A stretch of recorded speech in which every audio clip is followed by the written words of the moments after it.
It's the Bob and Tom Show.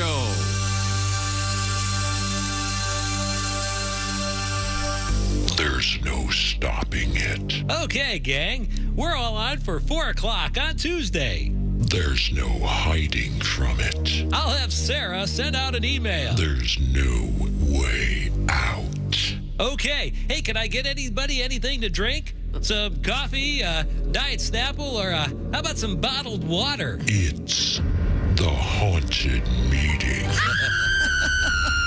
All right, people. Hey, I know you're all busy, so thanks for taking the time. Hey, we need to be proactive and think outside the box 24/7 to achieve synergy. Touch base, talk the talk. Okay? Cell phones off, everybody. It's the haunted meeting. And if all that envelope stretching, no I in team, bottom line babble ain't enough to petrify ya, get ready for the most frightening and terrifying meeting moment yet. Okay, gang, let's bring in Jason. Fire up that PowerPoint. The haunted meeting. Okay, now let's take a look-see here at some pie chart slides. Now let's translate that into bar graphs.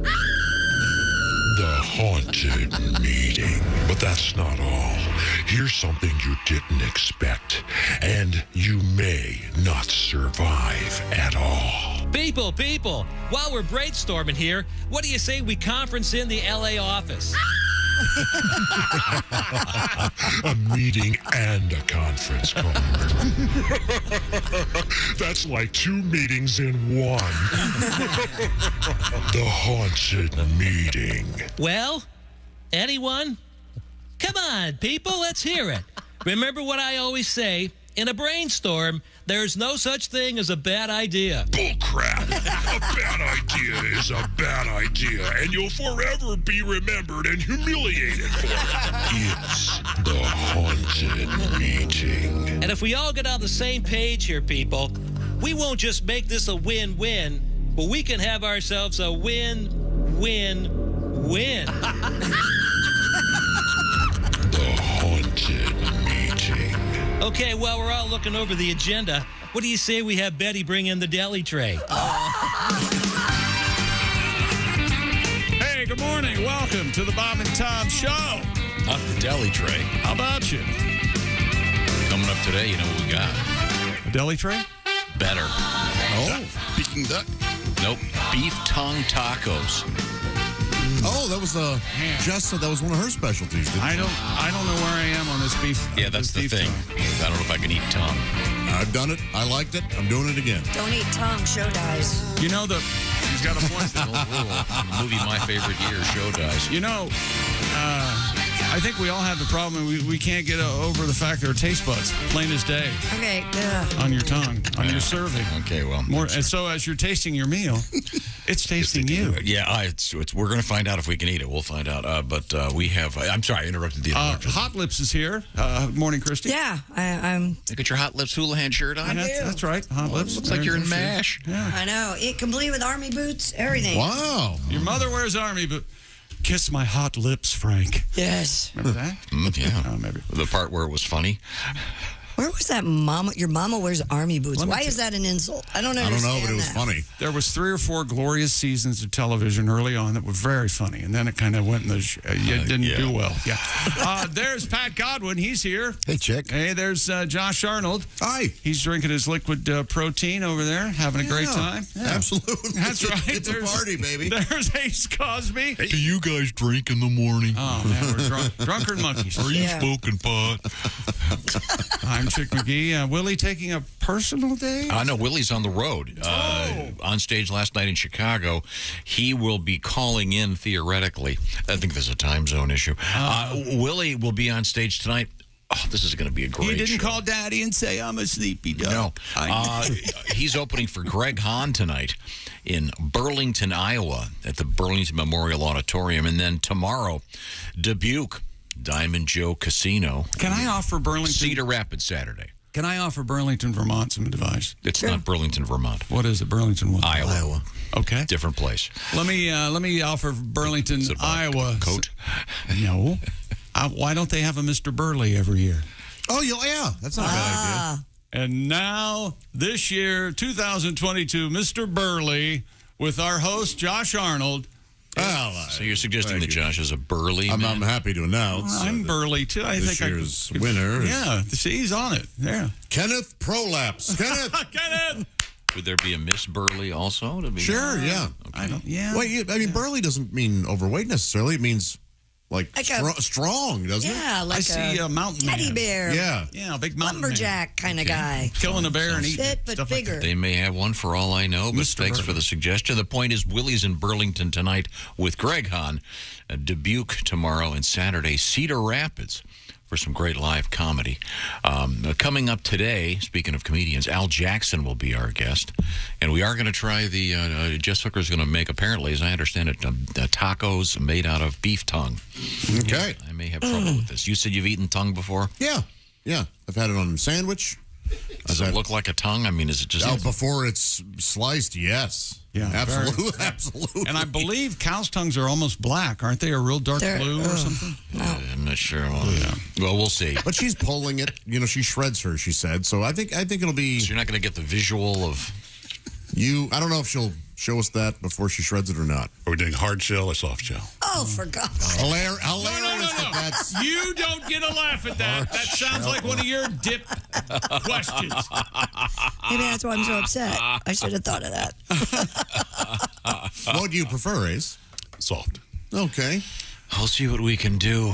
I'm so sorry. That's what happened. You hand Ace Ace, here, please try this hard shell beef tongue taco. Ew, hard shell. It's going to break. It's gonna break. Yeah, they do break. Coming up in sports, the teaser, please. Well, the Major League Baseball is all wrapped up, all final, all through. Aaron Judge finishes with 62, as far as we know. And the NFL kicks off week 5 tonight, with the Denver Broncos hosting the Indianapolis Colts. And, by the way, the Dodgers finished with their 111th victory to become the National League's winningest team in more than 100 years. That's right. 1906, the Chicago Cubs were 116-36.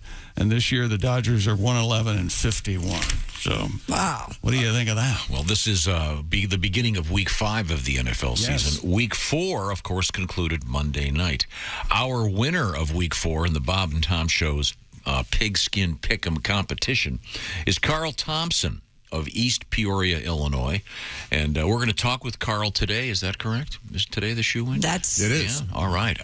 It's on the board right there. And thank you, Chris. Here's the thing. It's right there. Why'd you get mad at her? It's right there. Because I'm looking over to my left. It's right on the green sheet. You know what? To my Be right. capable of turning your head without blaming others. And it's right on the green sheet that you're Don't looking you at. have something to do? I'm so tired of you lashing out.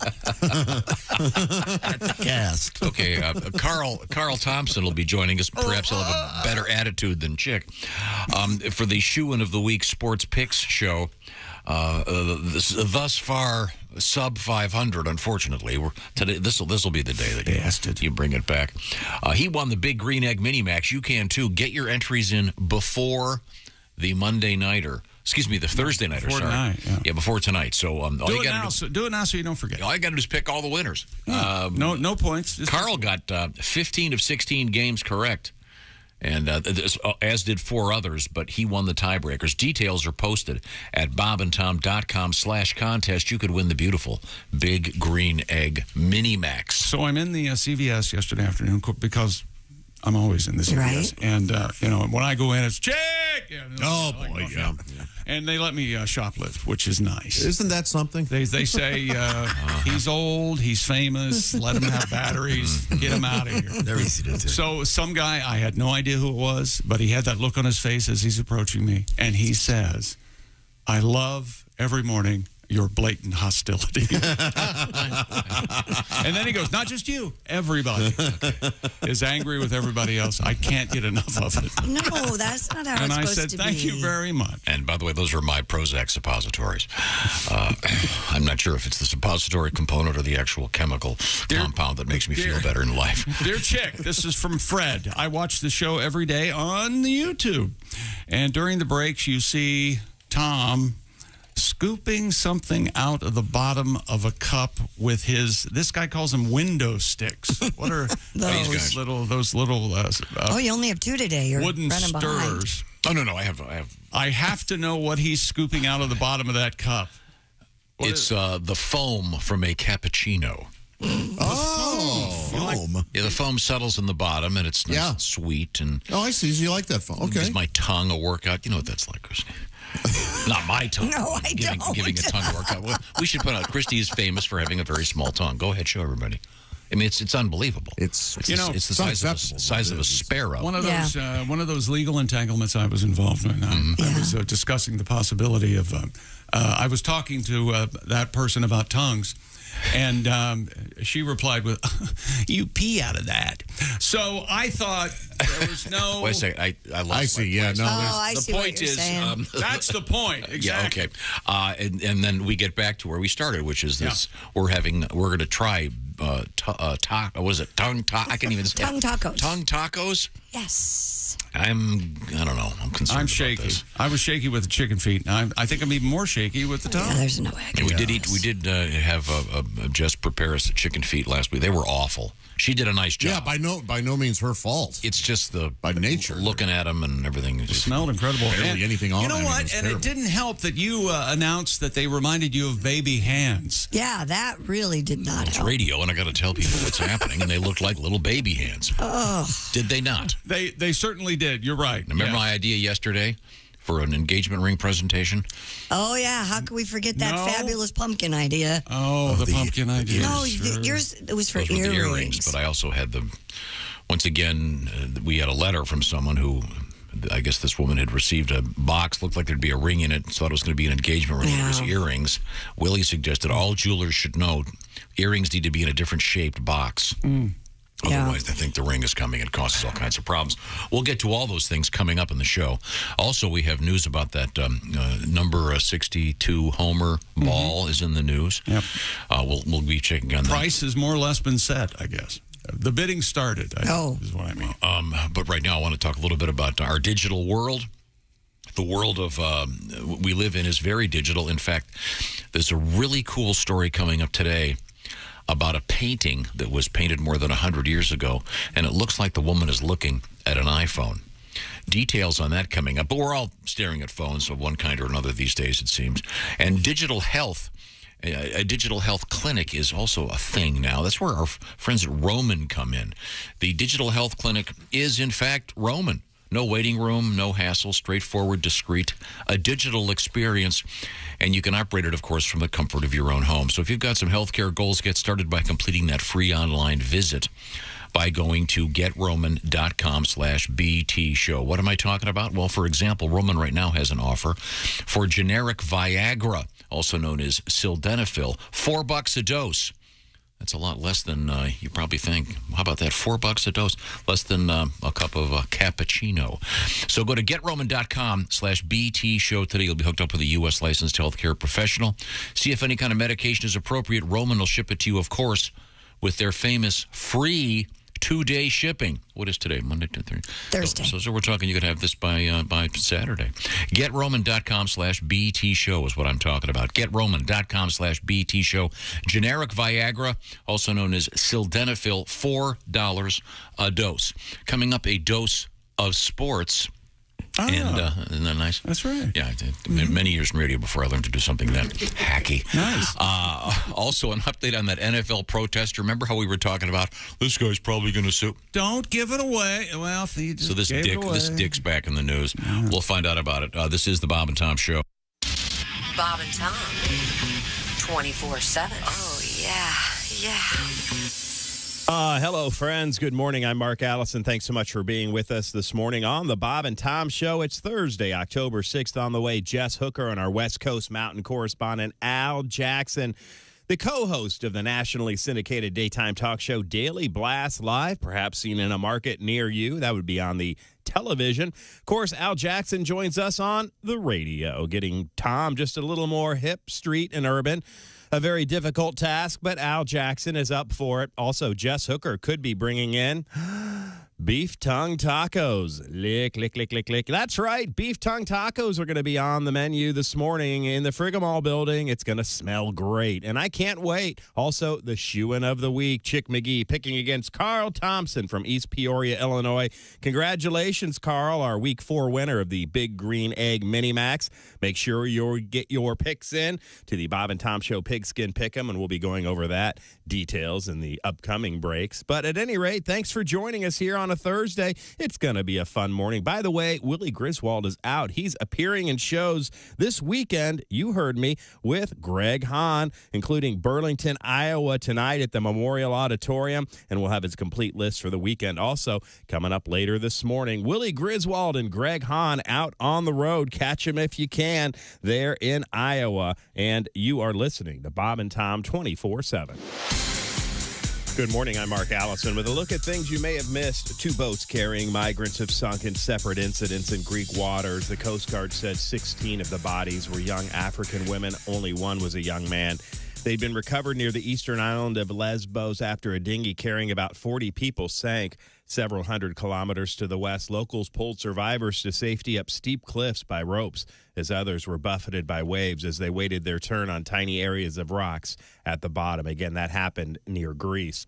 The winner of the Nobel Prize in Literature will be announced later today at the Swedish Academy in Stockholm. While the award is notoriously unpredictable, one clear contender, Salman Rushdie, the India-born writer and free speech advocate who spent years in hiding after Iran's clerical rulers called for his death over his 1988 novel, The Satanic Verses. 75-year-old stabbed and seriously injured in August at a festival in New York State. The 2022 Nobel Peace Prize will be announced on Friday. Each prize carries a cash award of nearly $900,000 and will be handed out on December 10th. That's a look at things you may have missed. More of the Bob and Tom Show coming up.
Hey, Shooter, it's Kenny Tarmac. Hey, we just landed. I'm an ORD, just got in from TPA through ATL. And hey, guess what else just landed? The Bob and Tom app. I know. Now, thanks to the Bob and Tom app, even if I have to go all the way from Foxtrot 20 down to Alpha 4, I can still listen live, see their videos, find an affiliate station, use the alarm, and even send a message. This is Kenny Tarmac signing off and reminding you, everything I touch turns to sold. Bob and Tom, well-meaning, but yeah, they're all messed up. more than slightly confused. It's Dan Greeter. Dan, Good morning. Dan, how are you? Good. Dan, first off, Thanks. Yes. you're from Cleveland, but you went to school At Ohio State, How'd that go? Columbus. I loved it there. I'm a big football fan. I love college football. You know, we should have a college football team. I was in Boston a couple of months ago. I was turning around, I went down to Cambridge. You know, I was walking the Harvard campus there, you know, pretending. And, and it dawned on me, Harvard, they didn't put anybody good in football, do they, Harvard, huh? Ivy League, bunch of wimps. That Big Ten, you know, Pac-10's big business. You got the football program. You know, people may take a class or two. Right. You know, as Harvard, you get the school football game might break on the weekend. I think if Harvard ever played like Ohio State in football, the play-by-play be something like, and Harvard's quarterback is dropped behind the line again for loss of 40. Harvard's Harvard's man there, of course, is Chad Elmhurst. Chad is an academic All-American at Harvard, majored in physics with a minor in mathematics. And Bob, they tell me he's actually graduating a year early. Yeah, he's not going anywhere right now because he was flattened by Big Moose McCauley.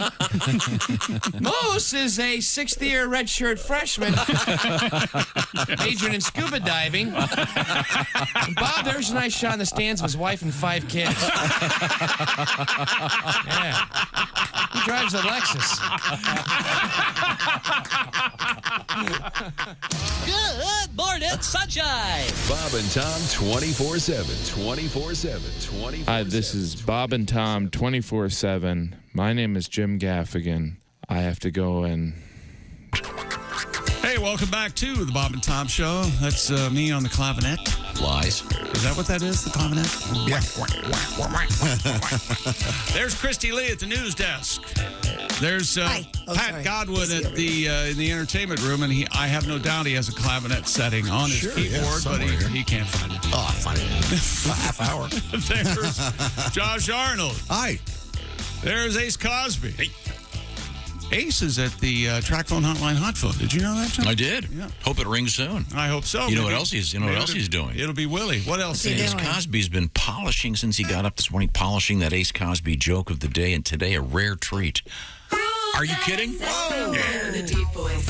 Ace Cosby, here he is with his joke of the day. What do you call a one-legged hippo? Oh, what? A hoppo. It was right there, wasn't it? Boom. Sure was. I just envisioned some guy's been driving all night, pulls his truck up, and he's about to get out, and he's, oh, wait a minute, the Ace Cosby joke of the day's coming. I'm going to sit here for just a second. Okay, I'm out of the car now. Thank you very much. That was out of the truck. Yes. He's falling over laughing. The hippo hoppo was okay, but I don't think it'll ever reach the greatness of the baboom. I don't think. How does that one go again? Let's hear that. What do you call a monkey in a minefield? A baboon. That's pretty funny.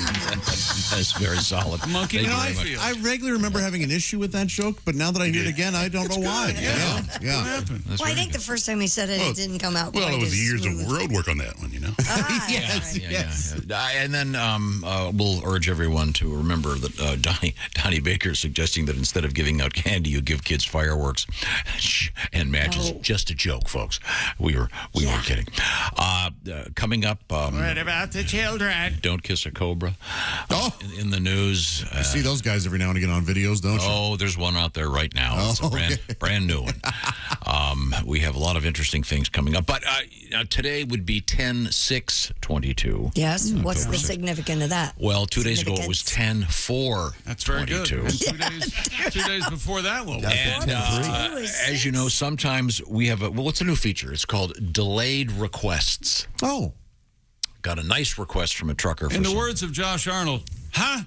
Yes, in other words, this has been sort of sitting ready for me to pull the trigger on for a couple days. We used to do a feature called How Long Has That Request Been Laying There? And you would go to the bottom of your pile, which I'm sure you have over there, a new pile. I got a big pile over there. And it was like a couple years ago that we got this request. This request came from, what is today? It came Tuesday. Okay. Really? All right. Yes. All right. Tuesday was a special salute to truckers and CB radios, 10-4. Get it? Roger that. Okay. And we learned you're not supposed to say good buddy anymore, apparently, unless you're interested in some kind of grinder-esque romance, which is perfectly acceptable. I'm just pointing that out to those that The pullover. aren't familiar with the vernacular. Before you actually. Okay. This involves... You ever been serviced in a car or a truck? No. Oh, yeah. You're missing out. That's good stuff. You and your long blonde hair in the 70s in New York City. No. Pull this cab over, baby. Upstate New York. Yeah. Bob Seger on the radio. Absolutely. This is all very interesting. None of it's true, though. Oh, really? The point is... heading up to the Cape with the Skakel kids. I know. Where's that golf club you hit her in the face with? I need... Oh, my God. Is it a 7-iron? See, that's why I can't ever leave. He's the only one that would understand what I just blurted out. We all got The point is, truckers, we appreciate all your hard work and your careful driving, and right now you're all being slowed down, as we all are, by the Mr. Todd Yan and orange barrels, of course, and a beautiful arrangement by Steve Ali featuring some very fine string players. They were pleased to come in and play a song with us that didn't involve the usual dick jokes. So you're welcome, everybody. Welcome back to the Bob and Tom program. We do have Chick McGee across the way at the sports desk. Some interesting things in the world of sports today. Well, first of all, let's turn our focus onto the National Football League. Week 5 starts tonight with the Denver Broncos hosting the Indianapolis Colts on Amazon Prime. I'm not going to explain it to you. If you get it, you get it. Matt Ryan under center for the Colts, and Russell, the love muscle, Wilson, quarterbacking the Broncos. Both those teams, of course, brand new veteran quarterbacks. And they're under trying center. I like that. They're trying to. You can't say on the bump time because that's Major League Baseball. Whoever's pitching, he's on the bump. Oh, so you're saying that the jargon for that's right under football is different than baseball? Colin Signal. You seem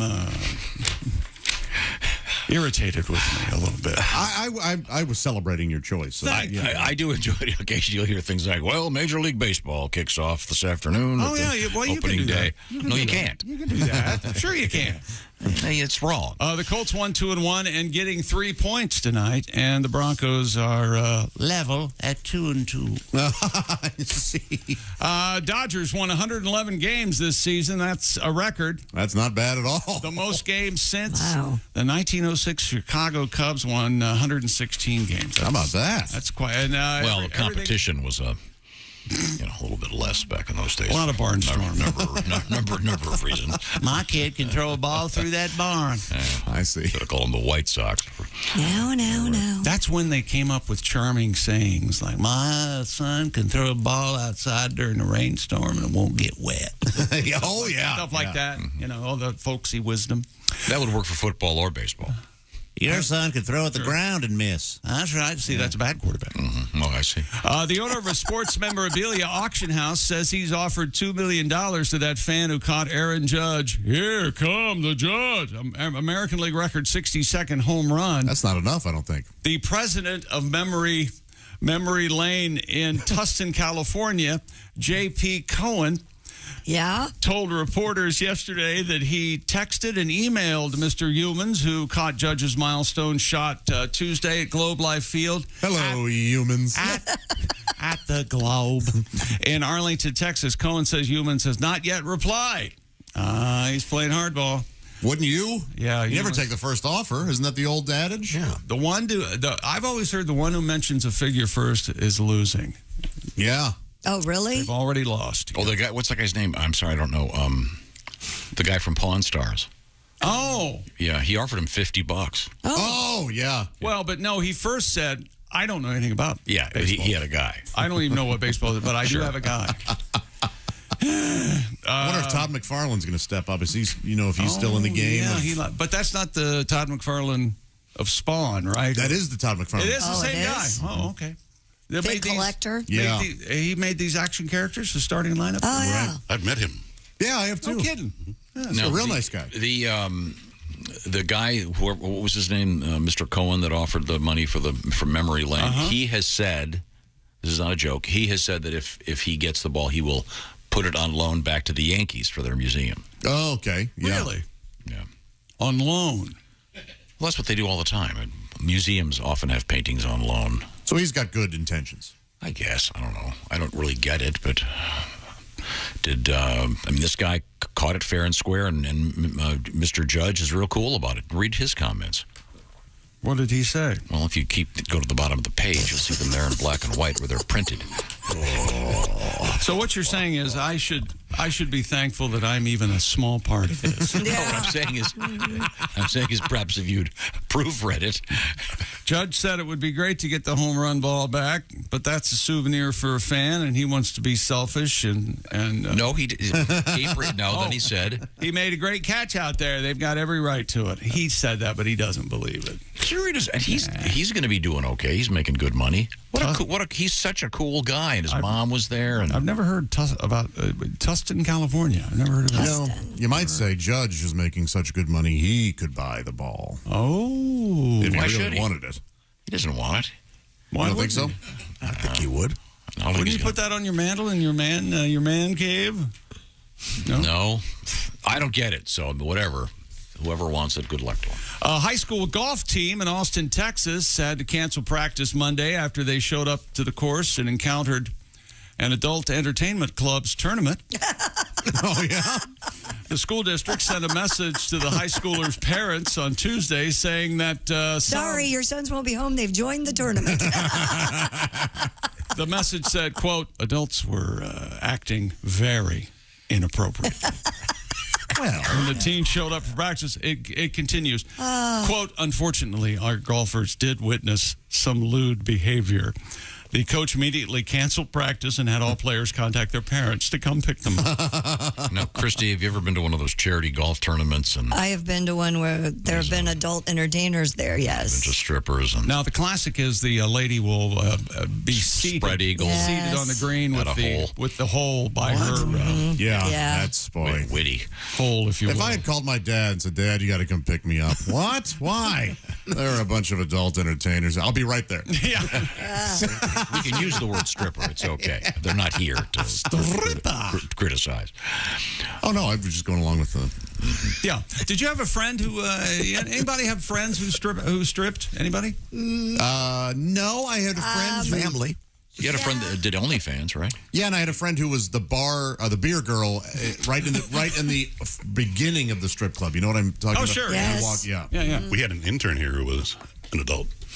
Oh, a stripper. Yeah. We did? Really? Yeah. I was not aware I was of in the that. club. I saw her one night, and she wasn't tell anybody, and I didn't. She said she's putting herself through nursing school. Oh. And I saw her a couple of years later. She's a nurse. Oh, Good for her. There you go. And this is me nursing. Okay. Audio of... Oh, wait a minute. We had two yeses. Godwin, did you say a family member? Yeah, family. I can't talk about it, but yes. All right. You had Not a family member that was a stripper? Yeah. So it wasn't your mom? It was not. Okay. Or a sister. Although your mom has she has a good stage name. I thought you were going to say Khaki? she has a good body. Yeah, that's what I thought. She has a darling figure. You think Khaki's a good stripper name? I think so. It sounds kind of preppy. Khaki? Give it up for Sounds Khaki. kind of bland. Hey, look at you! Look at her buffing that Madras tie in the old mommy parts. Maybe if you throw a boo in front of it. Boo Come on, fellas, join in. Don't be booing for Khaki. And Christy also said Bukaki yes. would be No, me too. a great ghost costume. You need a lot of goop. Which reminds me, by the way, Yes? coming up on, is it Monday? We're going to have Mark Summers as our guest. Oh, No I love kidding. him, and I won't be here. I'm so sad. We all have to shower. Oh, Mark Summers, of course, from Double Dare. Double Dare. Yeah. Well-known psychopath. Who, No, he's not. He's a great guy. He's one of my favorite guests. He's the first one to agree with me.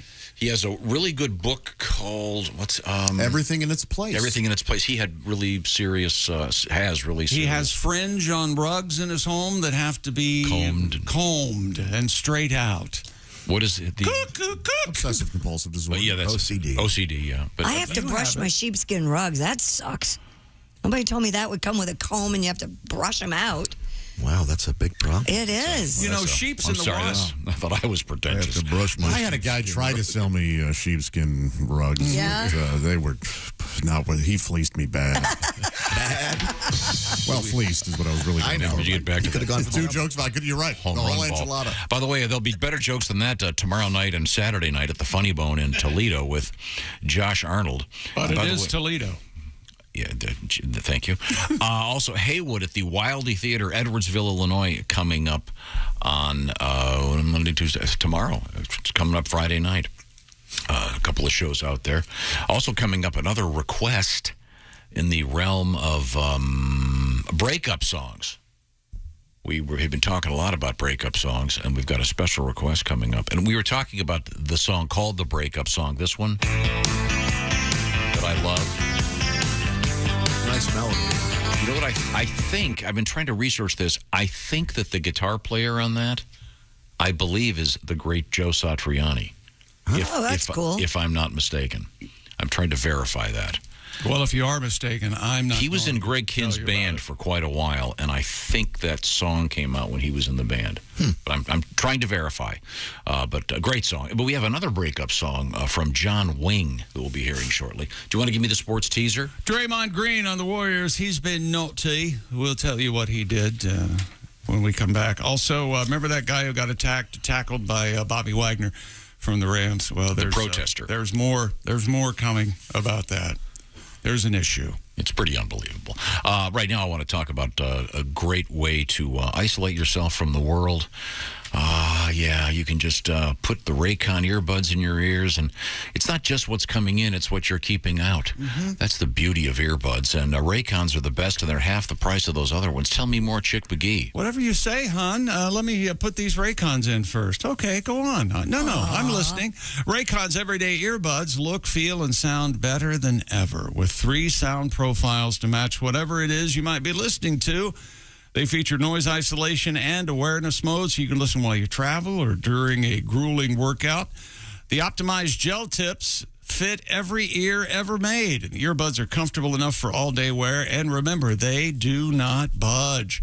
And with Raycon, you also get 8 hours of playtime, 32 hours of battery life. And extra special announcement, Raycon is celebrating their 5-year anniversary with tons of amazing deals and special giveaways. Plus, you can save up to 25% across the entire site.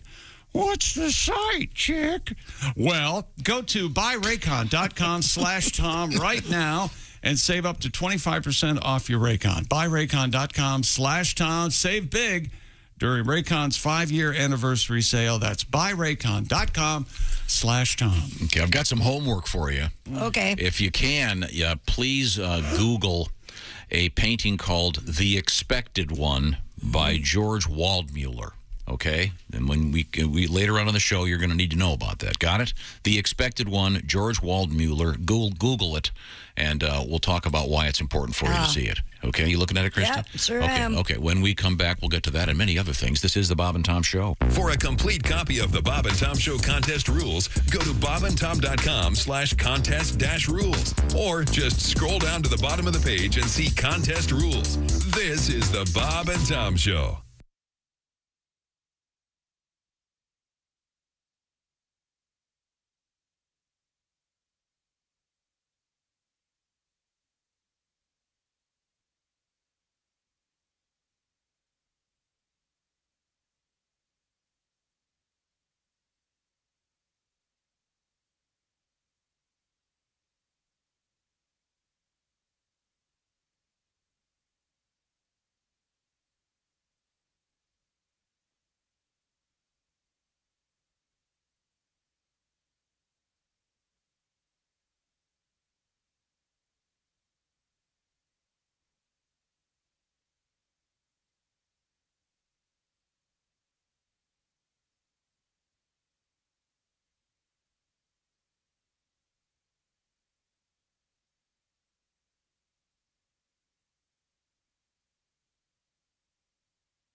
Things you hear on the Bob and Tom Show. Hello.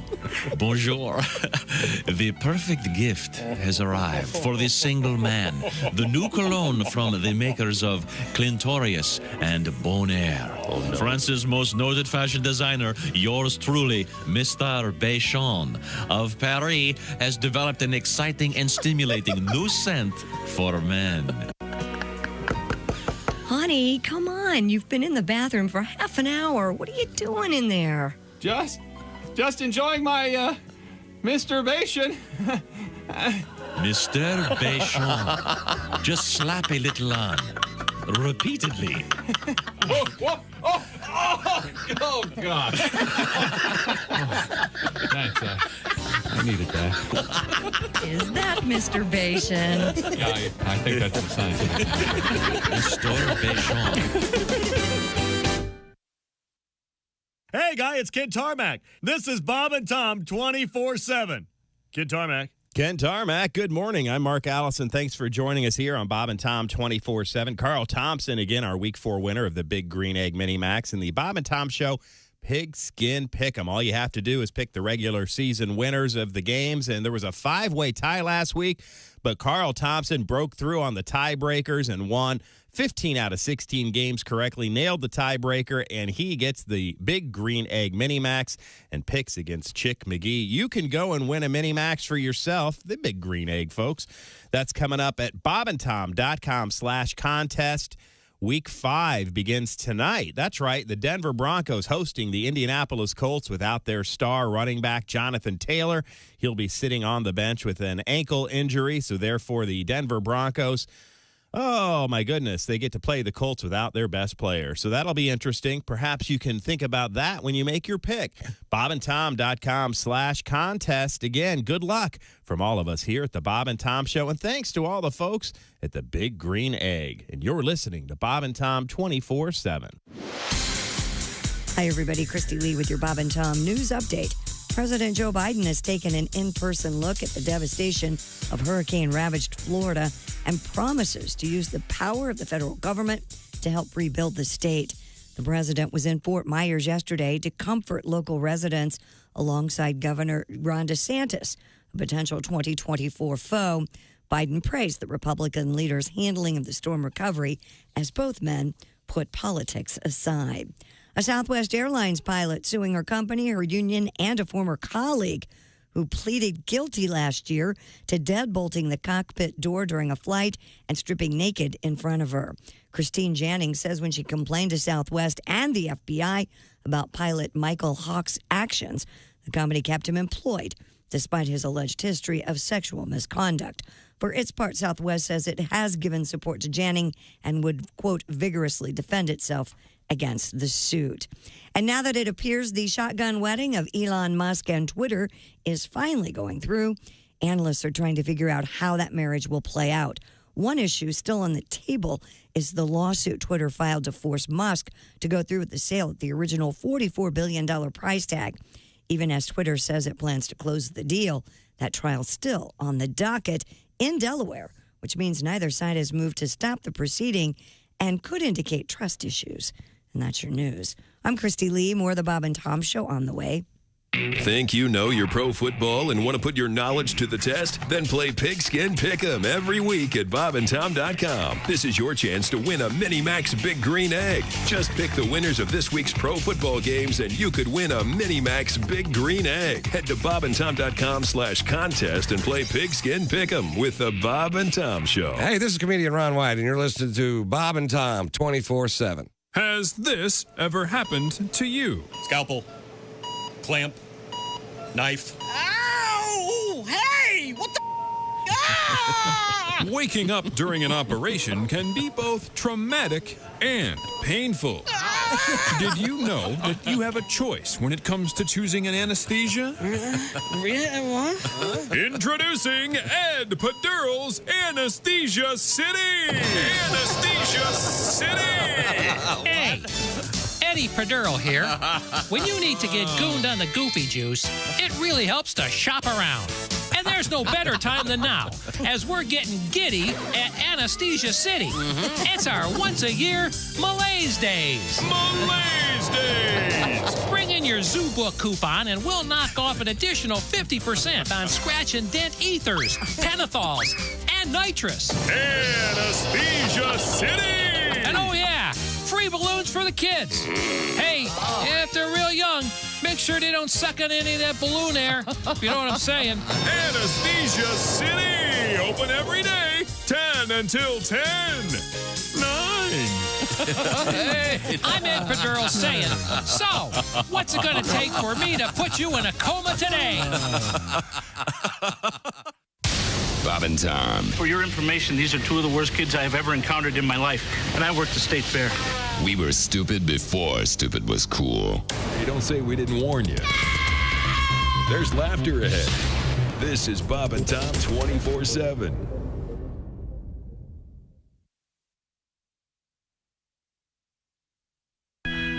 Hey, welcome back to the Bob and Tom Show. Christy Lee at the news desk. Hey. She's all dressed up to go to war. That's right. So watch yourself. Gonna fight you guys.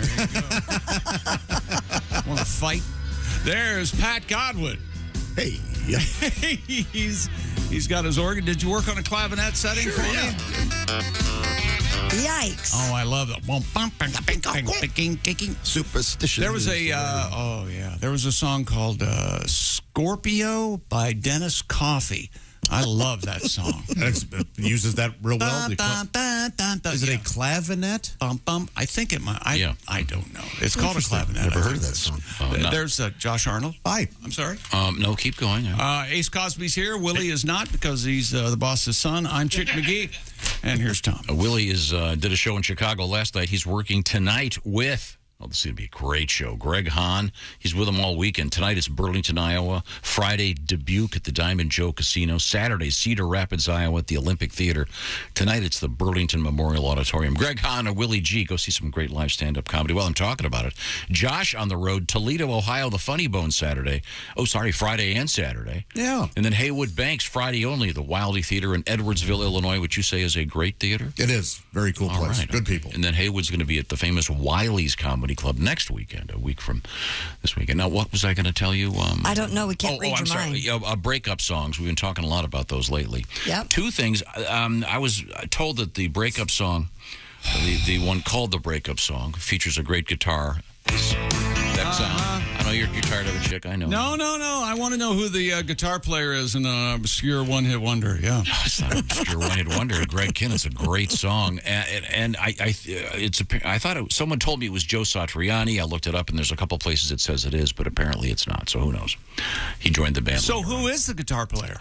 Could be Greg you don't Douglas. know, huh? No, I'm trying to find out a definitive answer. We may have to get Greg Kinn on the phone. Well, who's playing bass then? The bass player. Yeah. You know who's playing clavinet? Yeah.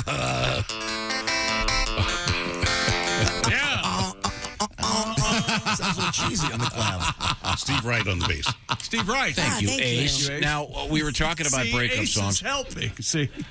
And got another request for this one. This is a classic breakup song. Because people they want to hear stuff like "Time for Me to Fly," and there was a survey done of the best breakup songs. One of them was Amy Winehouse, was like Blue Beaver or something. Yep. Back to Black. Back to Black. Okay. You know there was a color in it. Yeah, I got that much. Very good. But this is a breakup song from John Wing. This is a little love song I wrote some years back. It's actually a sort of a breakup song. I'd always dedicated it to all the wonderful women who treated me like a load of crap over the years. And it's a little love song. All right. Woke up this morning and you were gone. Found a note. It said so long. You said this love would last our lives. I hope your face breaks out in hives. I hope you die a painful death. I hope you choke on your next breath. You screwed me up. You done me wrong. I hope you die before too long. Hope you have a heart attack. I hope your breasts get really slack. You were my girl, but now you're not. I hope you die. I hope you rot. 'Cause I don't want to be your friend. I only want your life to end. You're back in town, someone else's gal. I hope you drown in the love canal. I hope you die a painful death. I hope you choke on your next breath. Screwed me up, you done me wrong. I hope you die before too long. I hope you die before I end this song. Hope you die. I really, really hope you die. Die, die, die, die. And die. John Wing, very fine comedian. It's a short song, but it gets to the point. Oh, yes. Not all breakup songs are I Wish You'd Come Back. No. No. Please don't come back. Thank God you're gone. Mm-hmm. I've said that before. You need to be punished. I have a lot of experience in telling people I've been divorced. And almost always they go, "Oh, I'm sorry." No, it's okay. It's fine. Believe me. Dear Jagoffs and Christy. Oh, is this somebody from Pitt? Must be the Jaggers. I live in an area where your show is on 2 separate radio stations. When I lose one station, I simply switch to the other as I drive a concrete truck in southern Indiana. Wow. When I lost the first radio station and switched to the second, I got the pleasure of hearing Chick's sound effect of Tom eating twice yesterday. So thanks for that sound. It will haunt me all day. That's from Clint in Ranger, Indiana. Wow. Okay. And, of course, that sound of Tom eating is...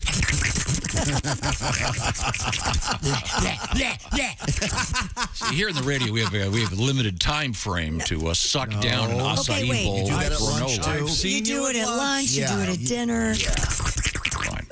Fine. Have you ever been in prison that we don't know about? No, I've not been in prison. I'm hoping to. That's one thing I won't be experiencing. It's a nice Did you time. ever hear this as a child? Hurry up and eat, Tommy. Not that I recall. No, you know what he got was, well, if you don't want to eat this, you can have some cereal. That's Rice right. Krispies. I do the same thing with my kids. Honey. If you don't want the salmon, we've got cereal in the cupboard. I guess my parents did the same thing. It was a little different. Yeah. Well, you can either eat that or you can wear it. Oh, all right. See what they did was, here's where I got the... You can see that it worked. There's nothing wrong with him. I've been a little chubby all my life. I've been fighting. No, that is not what I meant. That's the way it came off. No, sorry. That's not what I meant. What do you mean? What do you mean? No, go ahead. No, I mean, clearly, your psyche is as healthy as can be. Here's the, He went from insulting to just plain hurtful. Yeah. on a deeper level. When people say, I didn't mean to stab you with this knife. Let me twist it out. Yeah. When people say, who do you know that's really together? Oh, well, still Tom and Chick. Those two guys are both. You throw a parade of non-neurotic. These guys have it down. They know what's what. We could start a lunch club on like the weekend. Call it the Nut Bunch. Get together every Saturday for lunch. And tell each other how crazy we Yeah. are. This is the Tasmanian Devil where I got Tom's noise from.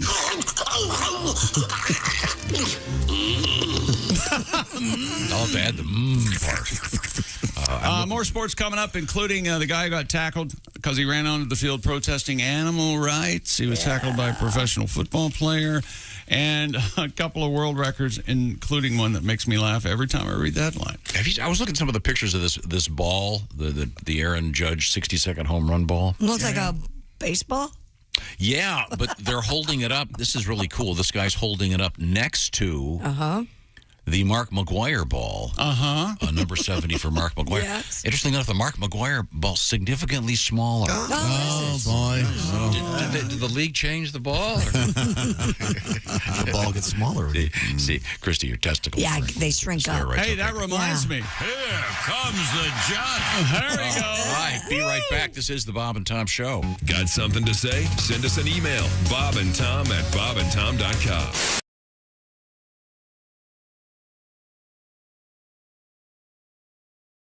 Hi, everybody. Chick McGee here from the Bob and Tom Show. I want to tell you about the NFL season coming up. We got together with the folks at Big Green Egg, and each and every week, you're going to have a chance to win a Mini Max Big Green Egg during the Pigskin Pick'em program on the Bob and Tom Show.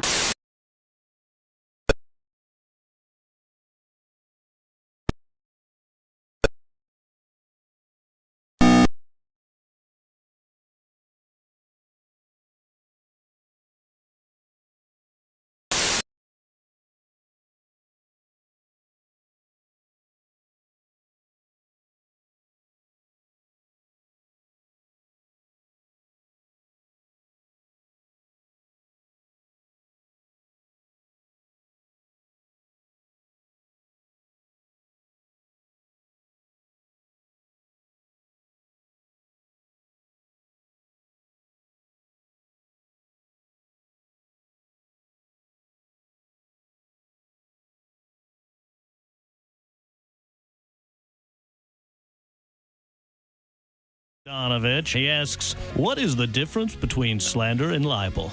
Well, what kind of idiotic, stupid question is that? What kind of little pea-brain moron would write me? I think if I were you, little Davy, I'd worry more about inbreeding than I would about the law. Davy, that was slander.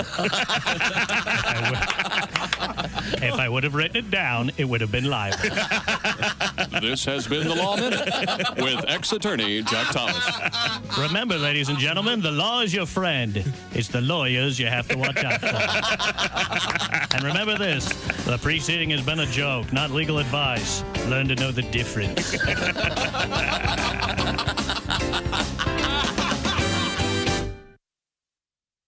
Hello, this is comedian John Evans. Padoom, padoom, padoom, and you're listening to Bob and Tom 24/7. Hope you're having a great morning. You may have noticed Willie Griswold not with us this morning. He's doing just fine. He took an airplane out to the great state of Iowa, although I don't know that he flew. He might have drove yesterday afternoon. Does it matter? No. Thursday, October 6th is the day today and tonight. The Memorial Auditorium in Burlington, Iowa. It'll be Willie Griswold with Greg Hahn. Also, coming up Friday night, the Diamond Joe Casino in Dubuque, Iowa. Greg Hahn and Willie Griswold. Saturday, October 8th at the Olympic Theater in Cedar Rapids, Iowa. Greg Hahn and Willie Griswold.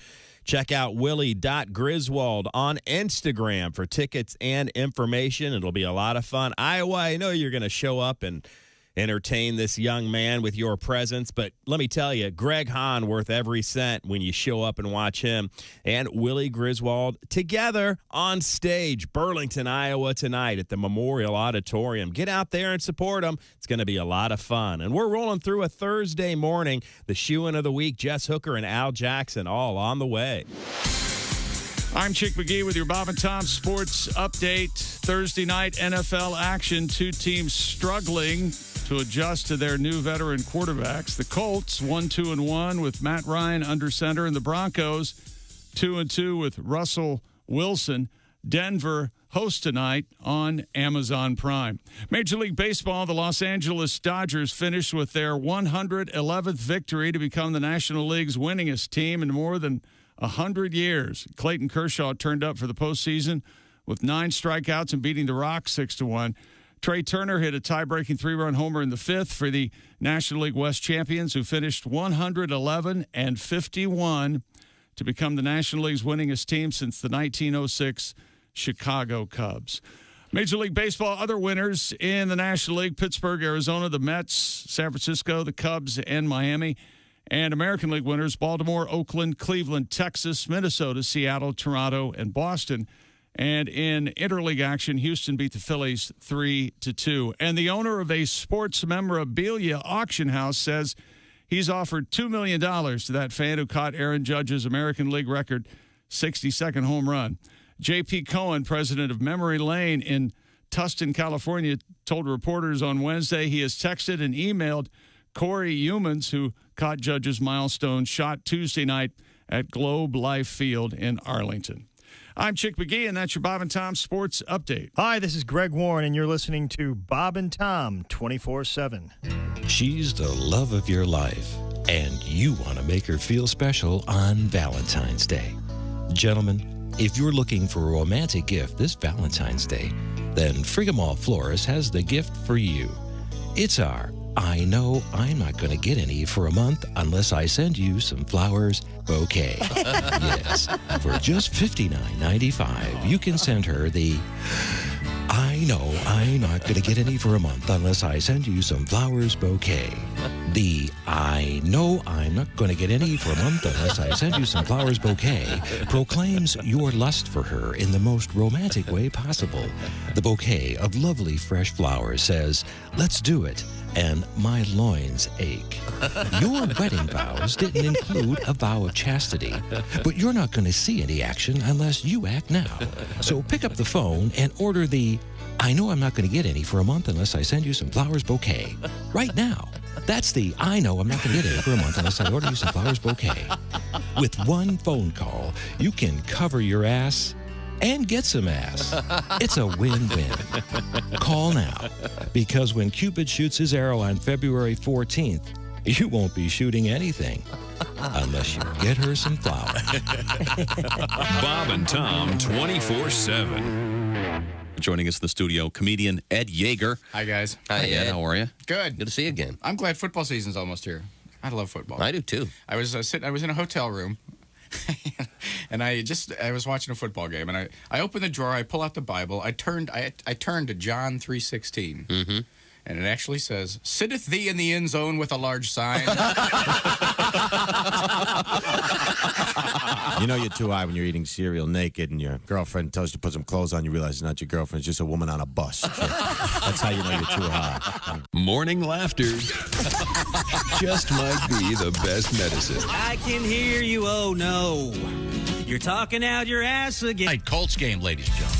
Hey, welcome back to the Bob and Tom Show. Christy Lee at the news desk. Hello, Chick. Hey there. There's Pat Godwin. Hey, Chick McGee. There he is. He's going to do a song featuring the clavinet just for me later this morning. Oh, well. Very exciting. There's Josh Arnold.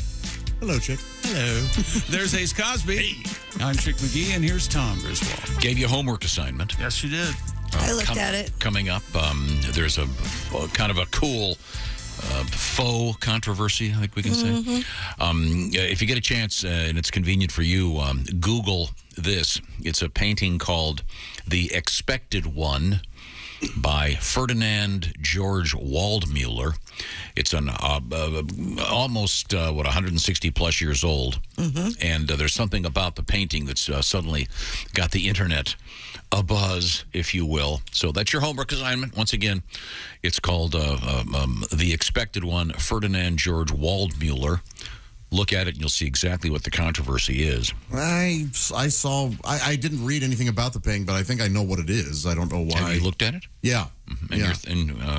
Should we wait for the story? I think so. Yeah. So you're poo-pooing it already? Yes. So as I'm trying to generate interest in something on the show. I'm not trying to undercut it. He's being contrary, is what he's doing. Yes. Why don't you entertain with a few minutes? Contextually, it makes sense. What it is? I think I know what it is. It does make sense, and you're right. Okay, so we've removed the fun from that. No, we haven't. I know you don't want us here this morning, but I'm allowed to share an opinion. Coming up, we're going to be trying beef tongue tacos. Evidently. I'm not sure I can eat them. But Jess Hooker, our cookers, you're not going to try one?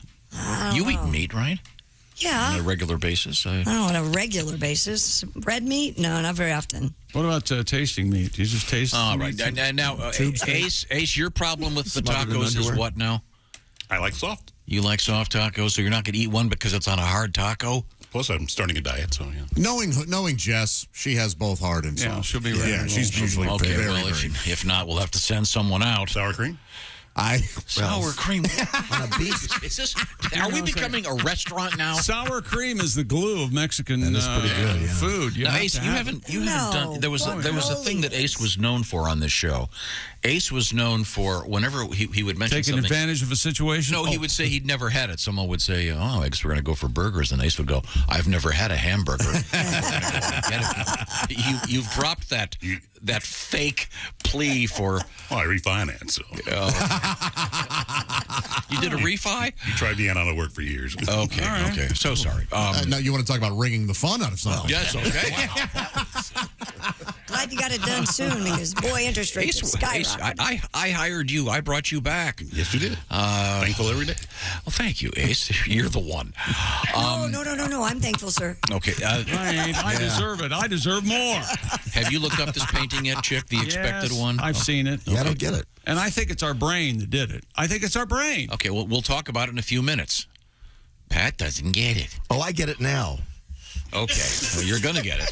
You're going to get it. What you're going to get is call your mom, have her clean off the couch. It's the basement. There's no couch. Mama, I'm coming home. You know, I kind of like the "It's good to be the king," Griswold. So sorry. No, it's funny when you wield your power. All these things are true. Now we have a number of things in the world of sports to examine. including our congratulations to the Los Angeles Dodgers. That's quite an impressive record. That's something, isn't it? And Mr. Aaron Judge, that is really impressive, the 62. And a lot of people are considering this the real record now because it's the American League record in all truth, but it's also the National League, 3 guys hit more home runs. But many people don't feel that's fair because they were steroid infused. Where are you guys, and I'll pay attention to Josh's opinion more than Tom's. Where are you guys on letting those Clemens and McGuire and Sosa in the Hall of Fame? Where are you guys? I think they should be there. They should just have larger statues. Their heads should be larger, and then they should have acne on the back of the statue. I say not be there. I should have the baseball commissioner doing what he did during that era, which is in front of the building looking the other way. I think they should be in, and there should be some mention of the controversy. I think baseball has to own up to it. Maybe have them holding syringes. I don't. Oh, I'm sorry. Too much truth. Having some trainer type them off. We have an unusual request here. That kind of involves the story you're going to do about the protester running onto the field in San Francisco. Do you have that story? Yes, he got his ass kicked. And I'm doing it because it's next in the pile, not because you told me to. I have a problem with authority. The National Football League. In the words of John Mellencamp, and authority always wins. Back to you. Yeah, causes heartache. National Football League protester ran onto that field during the Niners game the San Francisco 49ers against the Rams, has filed a police report after he was leveled by Ram linebacker Bobby Wagner, one of the better linebackers, the top 5 linebackers in the league. The Santa Clara Police Department confirmed to reporters that the department has an active investigation of the incident. Wagner spoke with reporters about the matter, saying, "It's behind me. I can't really focus on it. I'm more concerned about the security guard that was hurt trying to chase him. You just got to do what you got to do." Rams head coach Sean McVay, who should be Washington's head coach, but let's not get into that, said, "We all know where Bobby's intentions were, and I support Bobby Wagner." According to TMZ, a group called Direct Action Everywhere took credit for the incident. Direct Action Everywhere is the same organization behind protesters gluing their hands to things during a California hearing. Didn't glue themselves to the table, I think. A Clippers game, they glued themselves to the court. Protesters connected with the group have also attempted to disrupt the Nathan's hot dog eating contest, where someone made the mistake of getting between Joey Chestnut and the hot dog, which is never a good idea. He put him in a chokehold and wrestled into the ground and still won the competition. According to Direct Action Everywhere, the individual stormed the field during the Niners-Rams game in order to raise awareness for a trial involving the alleged theft of pigs from a factory farm. So we got a couple letters from some lawyers, and I talked to my lawyer about this. And it's conceivable that if this protester who ran on the field illegally, if he got tackled and got hurt, he could sue the player. I'm sure. But where does... You can sue anybody. Sure. Really? Is this person doing that? He's asked for a police investigation. Yeah, I think the start of it is asking for... He asked for it. Yeah, they're trying to get more publicity, obviously. This whole time, I thought they were doing the investigation on him making his way onto the field. No. It's the other way around? Yeah, absolutely. And the player wanted to say, "Hey, look, you don't know what he could be holding a bomb. Of course. He could have a knife." This is like a bank robber suing the security guard for shooting him when he pulls a gun out. Put me on this jury, won't you? Yeah, no kidding. I hope no court even listens to this idiot. Well, now, but it kind of reminds me of this. I don't know if you remember this. A guy named William League and his son at Comiskey Park. Sure. They attacked Kansas City Royals first base coach Tom Gamboa at Chicago's Comiskey Park many years ago. Remember this? Yeah, I do remember this. And the guy, by the way, that was attacked had permanent hearing loss after this. Gosh. It was a situation in which these guys apparently had been drinking, et cetera, et cetera. But we have a little tribute. And here it is. Baseball is a noble sport, clean and clear in a way other sports are not. It is made up of statistics and strategies and choices. It's a memory that I'll cherish for a lifetime. We've got these great seats down the right field line, just at the edge of the outfield grass. The Royals were playing the White Sox. It was a one-run game, and suddenly my dad says, "Let's take off our shirts, hop the fence, and beat the out of the first base coach." Baseball is a game that unites fathers and sons, connects them with the past, and offers a glimpse of the future. I remember the first game my dad took me to like it was yesterday. The smell of the fresh-cut grass, the taste of a hot dog, and especially the crack of that guy's skull as my dad slammed his head into the urinal during the seventh-inning stretch. Like all fathers, I wanted to create shared experiences with my son.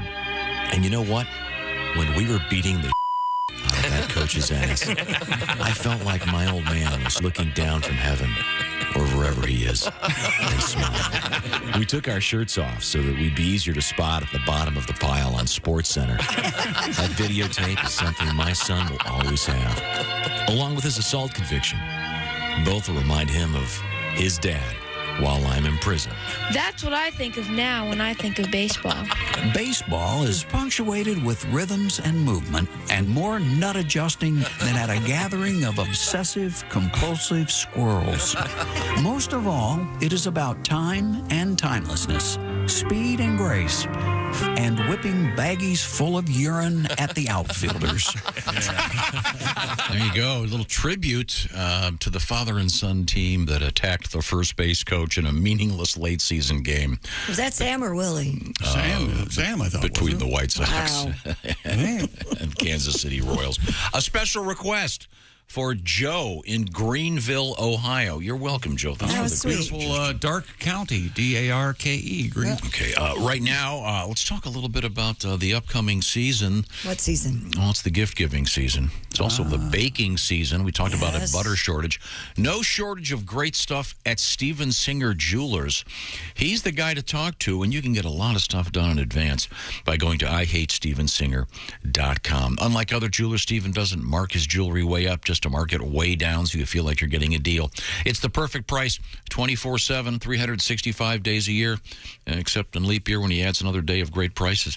Other jewelers hate Steven Singer, hence IHateStevenSinger.com. He's in the love business, and now is the perfect time to surprise her with some jewelry or get it ready for the upcoming gift-giving season. By the way, no jeweler has a better return policy or better guarantees. That's why you can trust Steven Singer. The unbeatable 100-day, 100% money-back guarantee. And, of course, the famous fast and free shipping. Now, if you get an order in before 2 o'clock Eastern Time, out the door that day most of the time. IHateStevenSinger.com. Real diamonds from a real jeweler you can trust. Steven Singer Jewelers. IHateStevenSinger.com. Coming up in sports? LeBron James has made a decree, and as we all know, when LeBron decrees something, it better come true or there's going to be trouble. And a couple of world records coming your way involving teeth and a leak. And a new burger. A leak. Very excited about a new burger coming out. And we're going to be eating tongue tacos. This is the Bob and Tom Show. Hey, don't say we didn't warn you. I'm warning you, don't do that. There's laughter ahead. I should be having a better time if this is a part.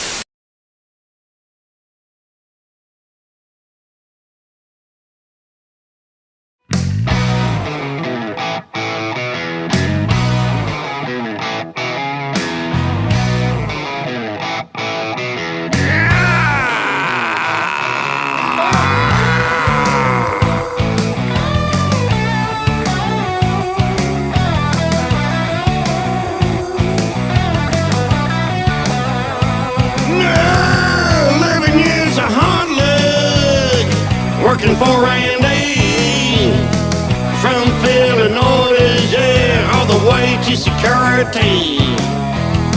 My work was on point every day, but still the same old song. Long came my evaluation saying everything I did was wrong. Now I drive a compact. I should have learned a trade. I ain't got no money. I'm working for minimum wage.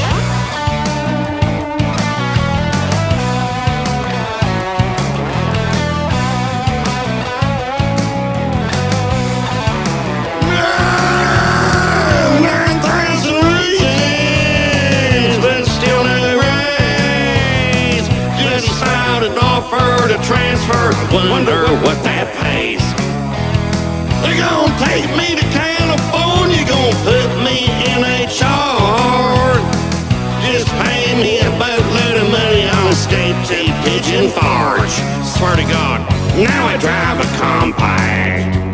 I should have learned a trade. Ain't got no money, I'm working for minimum wage.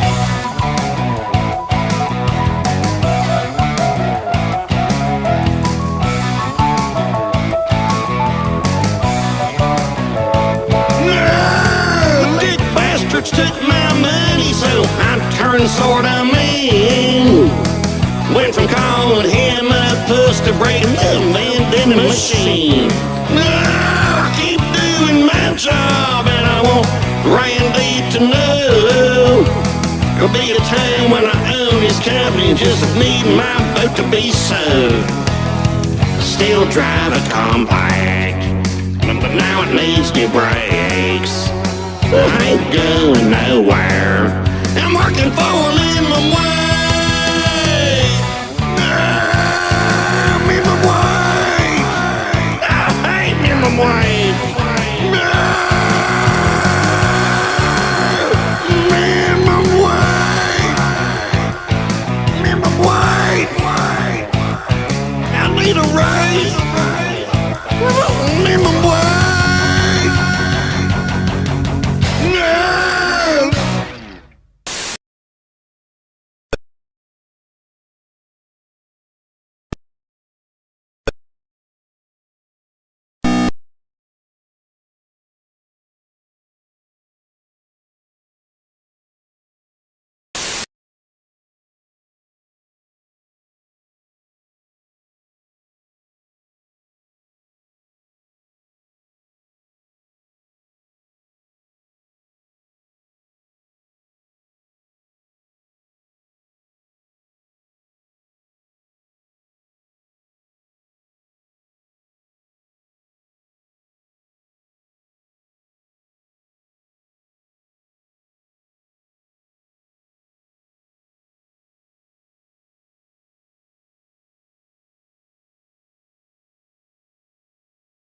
If you don't mind. Okay, that's a little step, but I'll get there.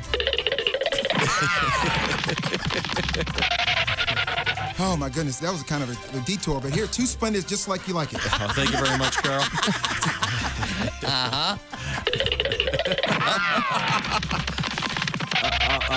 Carl, could you come back to the studio to sign some photos for us? Oh, okay, I can do that. Sure thing, Tom. Oh, made it. All right, give me a pen. This has been Flash Traffic with Carl Lewis. Bob and Tom 24/7. Today's Cliff Notes Theater, the monumental epic movie Titanic. Oh. Man, this is some boat. Uh-oh. This has been Cliff Notes Theater. Cliff Notes Theater, when you just don't have time to set through the whole movie. On November 15th, 1864, Major General William Tecumseh Sherman began his famous March to the Sea. Sherman led his troops from Atlanta, Georgia, to the ocean port of Savannah. As he was leaving, Sherman set the city on fire, gutting 40% of it. Atlanta wouldn't be burned this badly again until they gave their franchise tag to Michael Vick.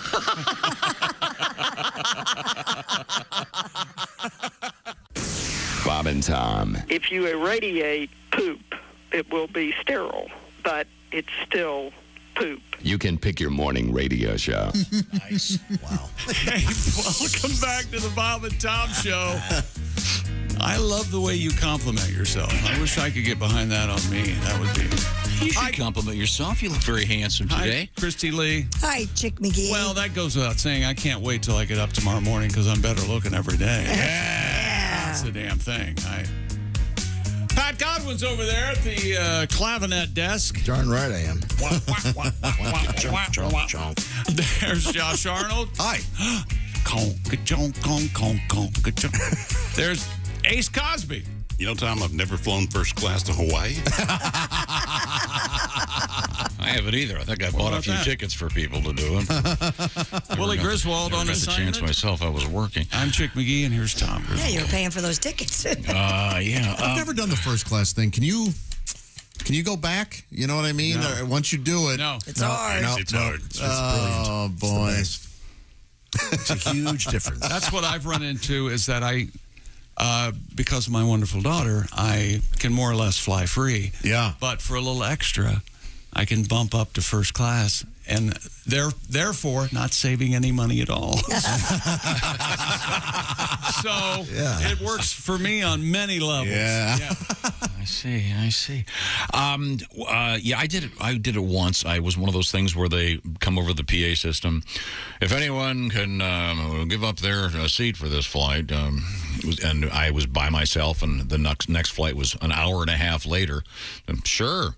Yeah, cool. Well worth it. That's cool. Yeah. Very roomy. And don't they put you up in a hotel or something? No. I was just had to sit around the airport for an hour and a half. Have you ever gotten to fly in one of those pods when you go overseas? No. Oh, me either. That's a dream. I flew to London. We weren't seated in the pod area, but I had a Comfort Plus seat that was pretty good. Really? Yeah. Yeah, you could lay out. All right. Oh, nice. No, the pods are like laying in the bed. And That's so awesome. Oh, wouldn't that be great? Lindbergh didn't have it that way. He toughed it out like a man. Didn't even have a windshield, just to take a gasoline in front of him. In his teeth. Oh, could you grab that? Through the window. He had to hang his head out the window like a dog. Hello, Bob and Tom Show. Hi, Bob and Tom. It's Donnie Baker. Hey, Donnie, how are you, sir? Man, you can tell it's that time of the year, can't you? Leaves are changing. Firewood's back on sale between gas pumps. And dudes are busting out their pumpkin spice Right Guard deodorant just in time for fall. Yeah, it's everywhere. Oh, and everybody in my neighborhood, Tom's already decorating for Halloween. Oh, cool. Yeah, but the French-Canadian dick down the street, right. He always puts a foreign spin on it. He carves up a pumpkin into what he calls jack-o'-lantern. Oh, the old jack-o'-lantern. It's a regular pumpkin, but it's wearing a beret and smoking a heater while waving a white flag. Oh, And Christy Whoopi, of course, wants to carve our pumpkin this year. Yeah? He looks for any excuse to play with that Bowie knife of his. Usually he just uses it for slicing up jerky and doing autopsies on squirrels. Oh, no. Well. I know, it's a little dicey, especially after I just finished Dahmer. But I think decorating for Halloween is just dumb, if you ask me. It makes no sense. What do you mean? Well, I mean, I spent most of summer, Tom, knocking down spider webs from the porch just so I can make room to put up the fake ones for the fall. Oh, good point. You know? And this year, Whoopi wants to set up an outdoor speaker to play creepy music, scaring kids when they walk up. Oh, that's cool. And I say, forget the kids. I say, parents, play some Cardi B, then scare the other parents when they figure out what WAP stands for. Oh, my God. Oh, and here's the ideal I have for this year's trick-or-treaters. Instead of giving out good candy bars, I'm going to give out the crappy stuff. I'm going to hand out old ketchup packets, like used flosser strips and Band-Aids. Because I figure kids will be so mad, and they'll come back to our house when we're asleep and probably toilet paper our house, which means we'll have plenty of toilet paper in the event there's another shortage on turd tickets like we had during the pandemic. Swear to God. Now, if I could just figure out a way to make them drop off some firewood, we'll be set for winter, too. Okay. Yeah, I better go with he's sharpening his Bowie knife again. Hey, your fish sticks are burning. Turn off the grinder and grab the cheese whiz. Okay, sounds like a good healthy breakfast. Thank you. Thank you very much, Donnie. You decorating for Halloween yet, Josh? Yeah, I've got things inside and outside. I haven't done it yet. Have you? Yeah, I got some pumpkins. I don't have Haven't pumpkins carved them even. yet. I decorated. I put my one mini pumpkin on my kitchen table. I love those. I've got one on my kitchen table, too. Yeah. Happy Halloween. Okay. I hung some bats. And of course, outside or in? Out. Oh, on the tree? My porch awning. Watch this. Are you ready for Beggars Night, Tom? Oh, God, this is so boring. Don't bring this up again. A lot of communities. No, and, none do this. Oh, Then I'll get a letter from Bumfree Johnson, who's mayor of... I almost had you. That's Mischief Night, right? Did that happen in Missouri where you had especially if Halloween falls on a Friday or Saturday, they didn't want the kids out on a weekend? No, not where I was, at least. No kidding. Yeah. Huh. Yeah. That was common. So your contention is that they move it. It's like they move the 4th of July now. They move the fireworks and stuff. So. That is my contention. Okay. All right. Let's check local listings to find out what trick-or-treat night is. I am okay with the last Saturday of October being trick-or-treat night. Why not? I think that's great. And then you think Christmas should just be conveniently on a Monday for the No, I mean, they're vastly different. Same thing. Vastly different. No, it's just... You often don't have school after the next day. Nothing is sacred anymore. Many people are off work. Whatever's convenient in our culture, that's fine. LeBron James, Tom, has made it clear he wants to own an NBA team at some point. And believe it or not, he's one of the few players with the financial oomph to actually it be possible. He recently became the first active NBA player to earn $1 billion. He is a billionaire. Yeah, that China money spends just like American, doesn't it? Yeah. But his other question we'd have is, LeBron, which team are you going to buy? Au contraire. He just gave the world his answer after a preseason game against the Phoenix Suns, Lakers Suns, and they played it in L.A.? No. Phoenix? No. Vegas, baby. Vegas. That's right. LeBron says Vegas is the best fan base in the world. I would love to bring a team here at some point. He went on to address NBA Commissioner Adam Silver directly. By the way, Silver is currently in Abu Dhabi. Oh, yeah, I'm sure. Yeah. He's over there organizing an NBA visit, I would guess. I guess his Abu Dhabi and Abu Dhabi is all-encompassing. LeBron says he probably sees every single interview and transcript that comes through from NBA players. So I want the team here, Adam. Thank you very much. And according to those that know, the possibility of expansion in the NBA is legitimate. It's not an immediate issue for the league.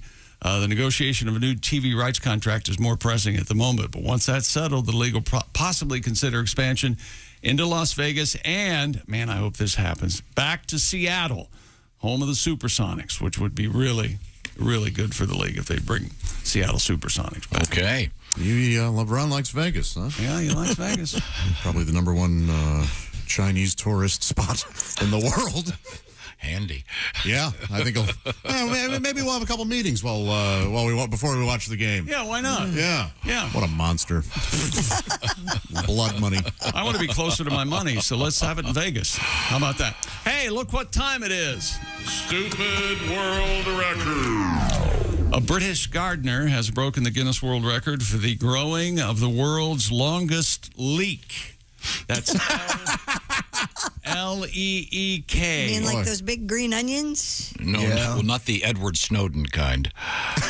Tom, you thought you took the longest leak this morning at 2 a.m. Right? Did I ever? Well, it gets to the point where... I think the longest leak goes to a guy named Barry Gillis, truck driver. After a long haul, he forgot his jar. This is Derek Holm, Tom, Hulme. He's a gardener? Derek Holmes' leek, which he entered in the UK's National Giant Vegetable Championship, measured in at 4 feet, 8.3 inches in length. 4 feet? Holmes said, I've been growing flowers and vegetables for over 30 years and I've just recently gotten into growing some giant veggies. It's been my boyhood dream to hold a world record. 2 veg. Yeah, 1 veg, 2 veg. Oh, my goodness. You ever seen a British jack-o'-lantern? No, I haven't. No. The Brits grow pumpkins. Yeah, sure. Yeah, British jack-o'-lantern. It's like an American jack-o'-lantern with fewer teeth. I thought maybe that's... Yeah. Sorry, I don't know why that was off topic. I'm trying to find a picture of this. I'm trying to find a picture of this guy taking his leek out. Isn't that coming around though? The Brits and the care of their teeth. Yeah, they've got. Yes, of course. Yes, of course it is. But if thus the joke is now gone. If you can't make fun of something. Okay, here's a picture of this guy. This thing is longer than a fishing rod. I don't have anything to... looks like a giant string bean. Compare it to. I don't know what a leek is. I don't know what a standard size for a leek is. They look kind of oniony. Yeah, you look like a green onion. Only they're like, instead of a green onion being, what, a quarter of an inch in diameter, they're like 2 inches. Is it like a turnip? Not too close. Usually when you hear about a big leak, it's going to be very expensive. Give you new carpeting. Have to maybe take the ceiling off. And Have you noticed lately your leaks, if you will? You wonder, is this ever going to stop? I mean, Oh, dude, I had 2 yesterday like that. I've had world record urinations for like 2-3 minutes. Who cares? Oh, he does. He gets to hold it longer. That's right.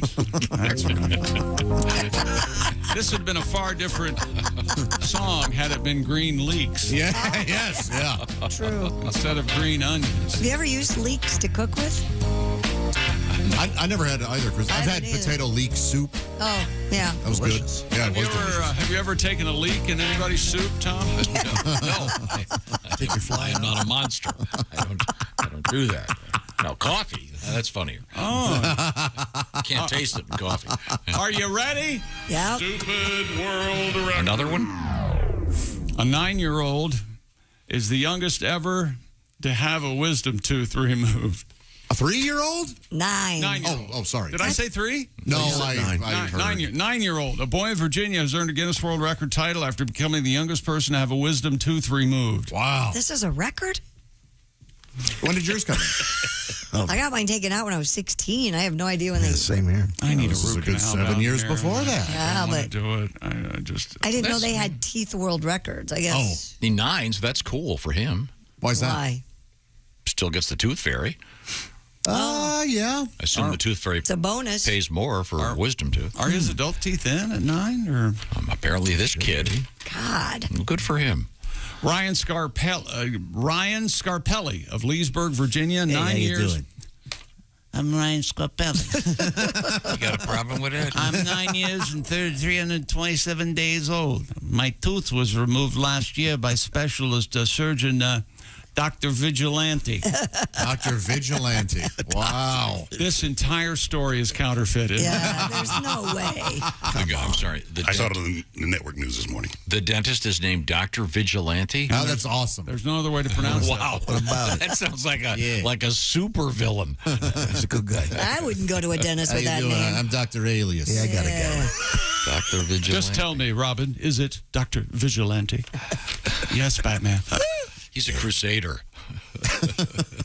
Guinness World Records noticed that Ryan was so young that he still had some of his baby teeth left. Okay. When his wisdom tooth was extracted. How weird. His tooth was removed. Remember the one we had about the guy that had the tooth growing in his nose? Yes. Yeah. Yeah. They'll find Yeah, but them. it started in his mouth, though, and it came out his nose, right? No, it was way up here. It was something way wrong. Yeah. Way wrong. Well, didn't they find that human beings... I can't do it. Give it a shot. Pat, how about a song? That human beings originally had a whole set of teeth in their nose. That's right. On one side. And you early man chewed with his nostrils. Yeah, you would put something up your nose and then manipulate your nose to chew it. It was perfect for carrots. And then for swallowing, you'd go, and then Isn't it'd it be a whole meal. The myth of the vagina dente? And Vagina dentata? Ventana? Oh, Yeah. That's a great song. Which film was that? Vagina dentata. What a wonderful phrase. The Pussy King. Now, Pussy King. Pussy King, Pussy yeah! Wow, that was quick.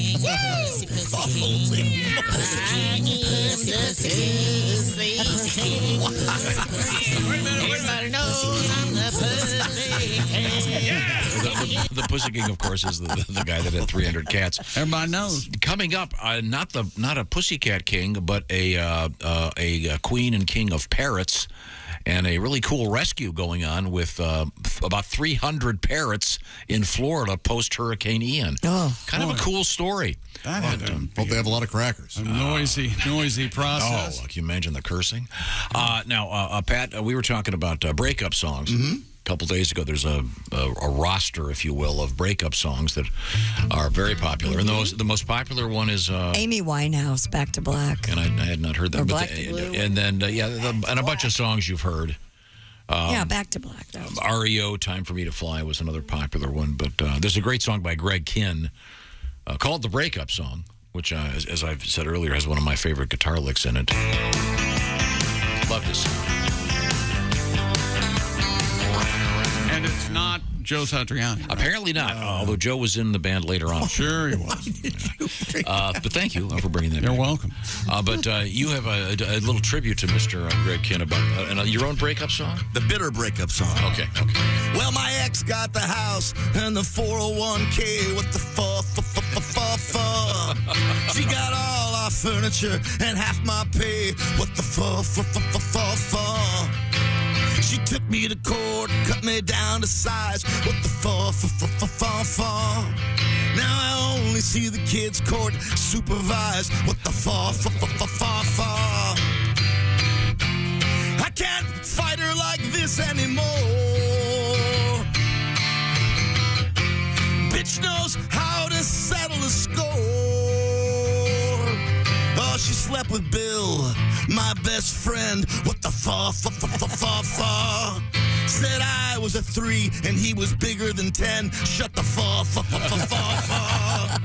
Took all the appliances and left the cat. What the fuck? Now I'm chasing Putty at the laundromat. What the fuck? I should have never called her a whore. Now she's more of a conniver than before.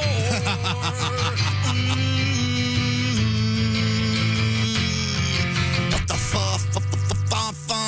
Oh, what a nice tribute. Thank you very much, Pat. Mr. Pat Godwin and his tribute to the great Greg Kinn. Na. What's coming up in the news, Christy Lee? Well, coming up, would you give up sex for a stress-free day? We have the hot spots for germs on your next flight. And as Tom mentioned, 275 parrots stranded by Ian have been actually saved. And once again, do your homework here.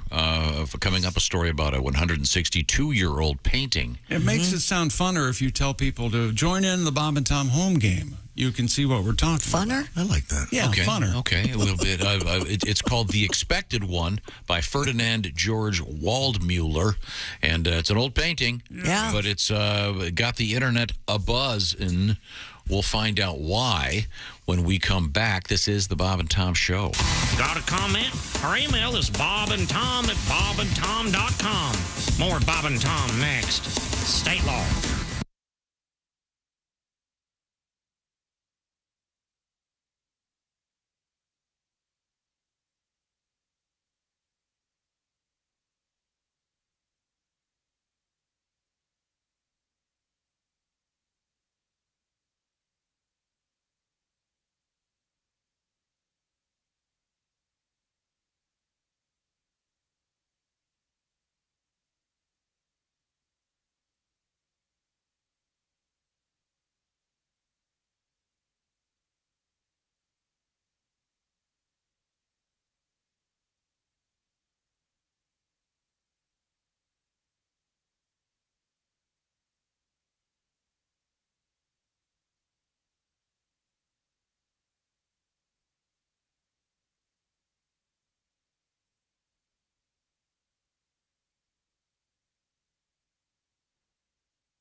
Things you hear on the Bob and Tom Show. Looking to buy a new car, but the looking part is getting old hat? Well, maybe you need to try shopping at Bob Bile Motors. Bob Bile Motors. Hi. Just stop into Bob Bile Motors and I'll show you my Take a test drive and I'll also let you see my That's Bob Bile Motors. And hey guys, during Bob Bile's Celebration Bonanza Days, if you buy a car from Bob Bile Motors, I'll not only show you my and my I'll let you in the and after that, you're in the Is that even possible? It is at Bob Bile Motors. Bob Bile Motors. Why the hell shop anywhere else? Somebody get me a towel. Due to pending litigation, Bob Bile Motors is suspending free hot dog Fridays.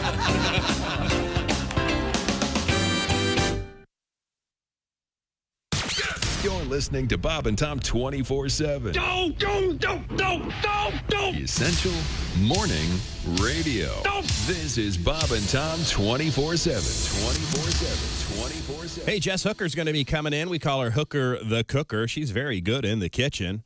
Beef tongue tacos is on the menu here at the Frigamall building. Lick, lick, lick. That'll be fun, and it'll smell great. Can't wait. Also, West Coast Mountain correspondent Al Jackson, co-host of the nationally syndicated daytime talk show Daily Blast Live, perhaps seen in your market on the TV. That's right, he's a TV star, but he takes time out for us here at the radio to call in with Tom for a quiz. He's also the author of a children's book, Where is Baby Ford? Available now at aljacksonlive.com. Willie Griswold out. He'll be appearing with Greg Hahn tonight in Iowa. That's right, the Memorial Auditorium in Burlington, Iowa. Greg Hahn and Willie Griswold. Diamond Joe Casino Friday night. Olympic Theater in Cedar Rapids on Saturday night. It's going to be a lot of fun. Greg Hahn and Willie Griswold together on the road. And you are listening to Bob and Tom 24/7.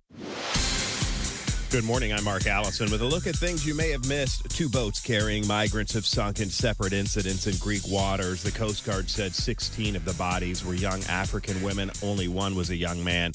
They'd been recovered near the eastern island of Lesbos after a dinghy carrying about 40 people sank several hundred kilometers to the west. Locals pulled survivors to safety up steep cliffs by ropes as others were buffeted by waves as they waited their turn on tiny areas of rocks at the bottom. Again, that happened near Greece. The winner of the Nobel Prize in Literature will be announced later today at the Swedish Academy in Stockholm. While the award is notoriously unpredictable, one clear contender, Salman Rushdie, the India-born writer and free speech advocate who spent years in hiding after Iran's clerical rulers called for his death over his 1988 novel, The Satanic Verses. 75-year-old stabbed and seriously injured in August at a festival in New York State. The 2022 Nobel Peace Prize will be announced on Friday. Each prize carries a cash award of nearly $900,000 and will be handed out on December 10th. That's a look at things you may have missed. More of the Bob and Tom Show coming up. Ladies and gentlemen, Bob and Tom. I got my boyfriend to go to therapy against his will, but he actually really took to it. I just found out that he's into it because his therapist is super hot, and now I want him to switch therapists. How can I do this without looking crazy? P.S. He won't even let me have a male masseuse, so they're both crazy. Here's what I recommend. You take him, you look him in the eyes, you take him by the hand, and you both jump off a bridge. Bob and Tom in the morning and highlights all day long. The Bob and Tom Show, weekday mornings at 6 a.m. Eastern on Bob and Tom 24/7. Hey, this is Frank Caliendo, and you're listening to Bob and Tom 24/7. Oh, he was so sweet. It was our first date, and he went all out. He bought me dinner, he got me drunk, and then I got bald. Oh, did you ever? It was perfect. Britney Spears recently shocked the world with her latest fashion statement. A completely shaved head.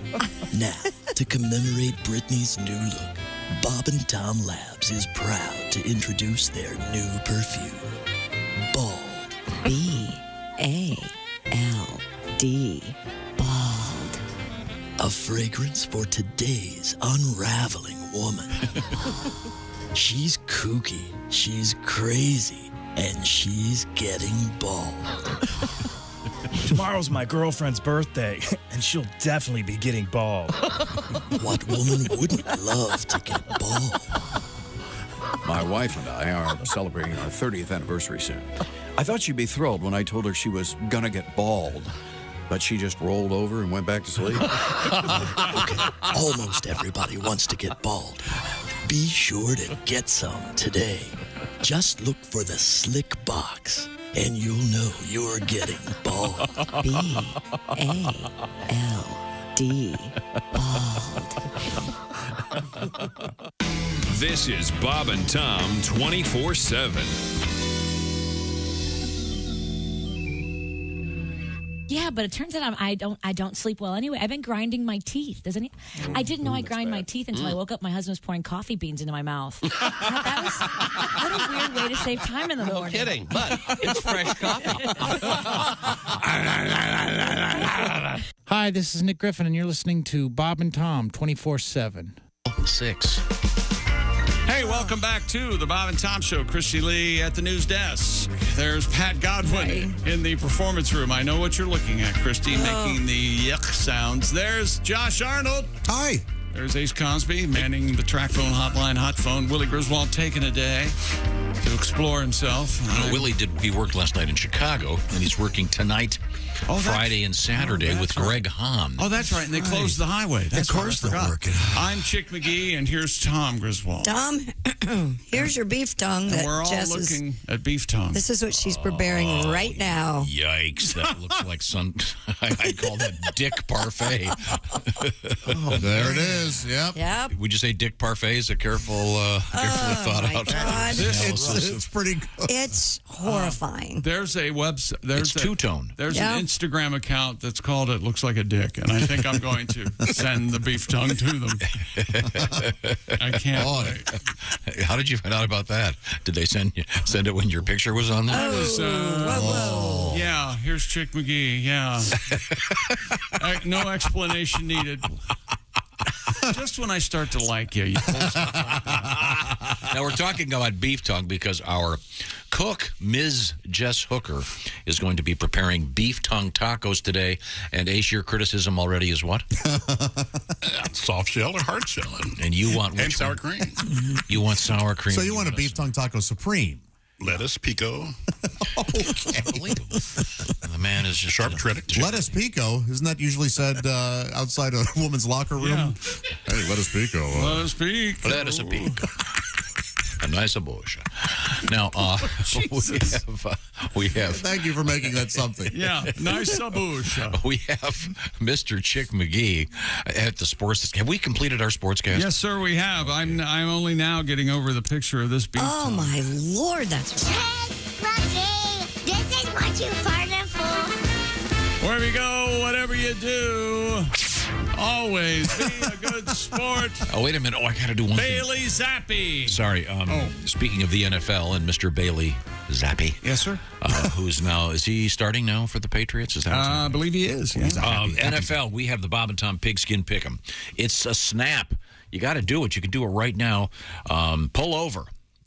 bobandtom.com/contest. Just pick the winners of all of the games coming up this weekend in the NFL, starting tonight with the Colts Broncos game. Want them to be late for work, joining our contest. Can't they when they get to work? It's worth it. A big green egg mini max. We want them to be really late for work. Whatever you're doing, pull over. Yeah. Listen to this show's got another 2+ hours. That's true. I don't know what you're doing. You only got one supervisor, guy. It's us. Yeah, that's right. If you're in a taxi cab, let the meter run, buddy. That's We're right. here. At one point, we're not paying for that. Weren't we available to forge doctor's notes at one point to help people get out of? Oh yeah, we used to do that via fax machine. Yeah. You want to get out of work? We'll fake it for you. The fact that it has our logo on it when it comes in makes Dr. it so McGee, much. Dr. Griswold, Dr. Lee. Yeah. 1, 2, 3. If you could be a Here doctor. comes Dr. Lee. Let's just say you had to be a physician of some sort. Right. What kind would you be? You ever thought about that? Sure. Boy, I don't know. Maybe, dermatologist. Maybe You go dermatologist? Oh, I could never do that. No one's going to pass. I can't even look. I can't even look at those. I can't look at those pumpkins that have the bumps on them. I couldn't stand looking at diseased skin. I think it gets a little serious, Pat. I think I'd be a heavy-duty psychiatrist, doctor of psychiatry. I think I'd go that way. Really? Yeah, I think I would. You think you're qualified? No, God, no. But doesn't a psychiatrist kind of have to have it together, if you will, have an understanding of that's my the deeper meaning of. I could, when I want to, I can certainly give the impression that I'm together. Oh, that's right. Oh, that's my specialty. I can't keep that up for very long, So but I think I could do it. So you're saying a psychiatrist can fake it better than, say, an orthopedic surgeon, where they have where the rubber meets the road? I bet so. I couldn't fake being a heart surgeon. I don't think, but I could fake being a psychiatrist. Okay, good. Josh? ER doc. Really? Yeah. I mean, I strongly considered it. No kidding. Yeah. That's really hard. Yeah, but yes. Couple of my friends do that. That's really hard psychologically. I know. I don't think that I could. You see a lot of bad stuff. I'm not saying that I could easily do it. I'm just saying that's what I would choose to do. The great thing about ER docs is you go to work, you go home. You don't take your work. Yeah, but sometimes you go to home with nightmares. No, I understand. But you don't have to follow up Christy, on what kind of doctor would you be? I would probably be a general practitioner. Okay, I couldn't do it. Period. I could never be a doctor. But Ace, I thought about it. How's that fair for the game? Sorry, I couldn't. I'm being honest. No, you just answered yourself. You'd have to be a gynecologist. Period. No, I didn't. I couldn't do that either. Ace, ever thought about it? Gyno. Really? Gyno. Oh, you'd hate that. Surprising. See one, seen them all. Except this one. Holy hell. I was going to say, I doubt it. No, honey, I've seen him at work all day. No thanks. No, I could never do it. Boy, that would be a conversation. And look, gyno's very important. Look, honey. So good on you. They all are. Yeah. Well. Then you have somebody who looks like Charlize Theron coming in.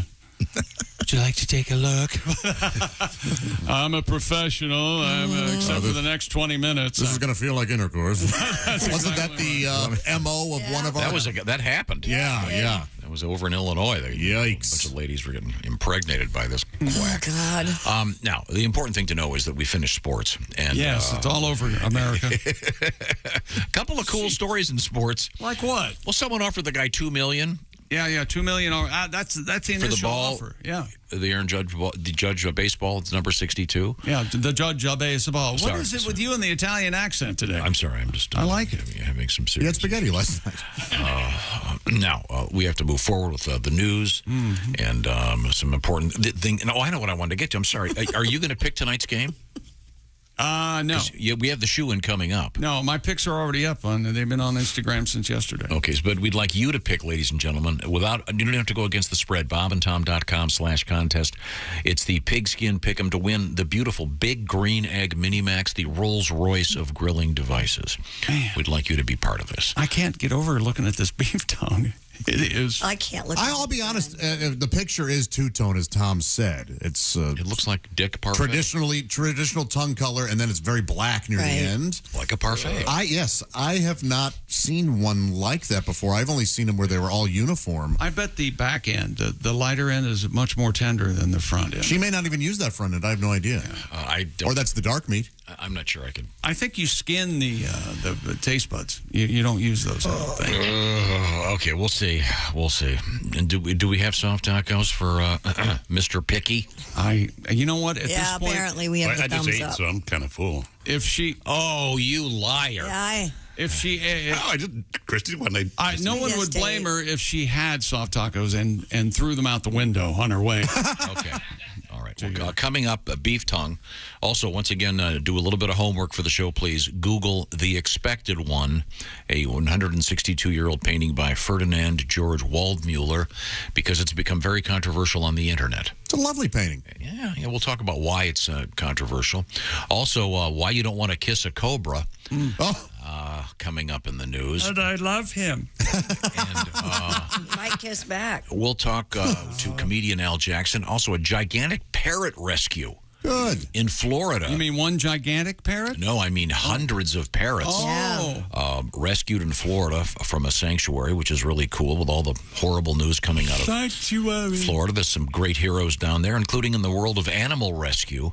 We have turtle hatchlings, some sweet stuff. And then we have a weird story about a chemistry professor whose class was so hard he got fired. What? Yeah. He was just too... Apparently too difficult. 80 students complain, Josh. It was too hard. Oh, so which is it of the students? Chemistry is hard. When we come back. This is the Bob and Tom Show.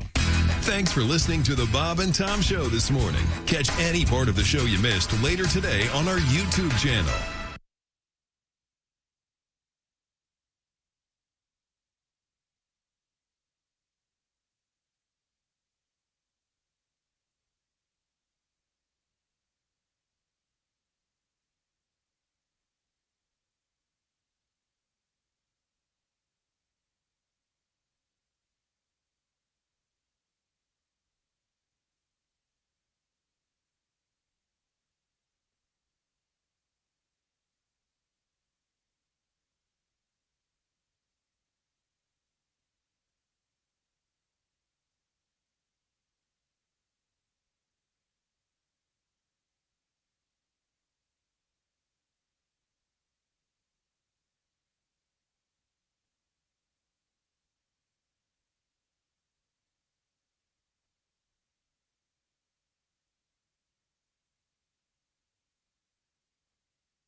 Things you hear on the Bob and Tom Show. comedian Renee Hicks has joined us in the studio. Morning, Renee. Good morning. Quite the sportswoman, I can Oh, tell yes, from your yes, yes. And we were conversation. talking about the WNBA. I just want to know, like, will there be, like, feminine hygiene commercials, like, sponsoring it? Because I think those things got to go. They're just too damn nasty. I mean, they got to stop. They got to stop talking about women's genitalia. I mean, and these women talking about douche. We don't do that, men. We don't go to the beach talking about douche. You don't? You know? No, we don't. And see, I never want to see a black woman do that. Mhm. Because you know they would have her just acting crazy, just walking along going, oh, girl, I ain't seen you in a... Damn, Shaniqua, is that you stinking like that, girl? Well, you need to douche your nasty ass. There's a whole family of seagulls following your nasty ass. Damn.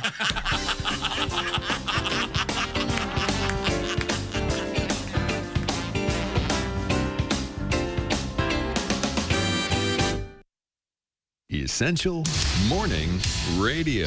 All day and all night.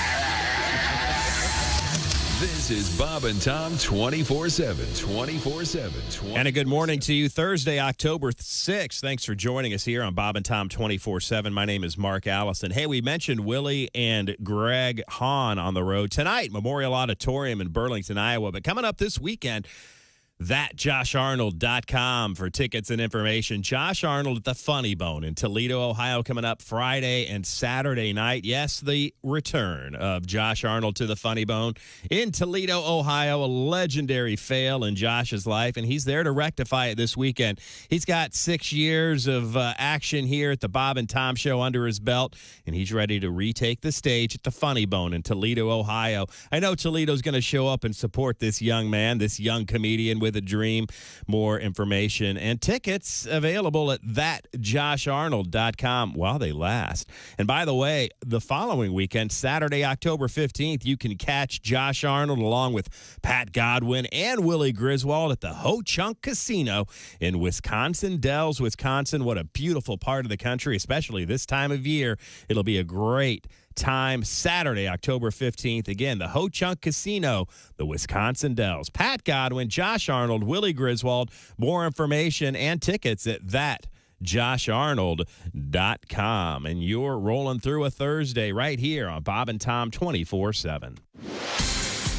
Hi, everybody. Christy Lee with your Bob and Tom News Update. President Joe Biden has taken an in-person look at the devastation of hurricane-ravaged Florida and promises to use the power of the federal government to help rebuild the state.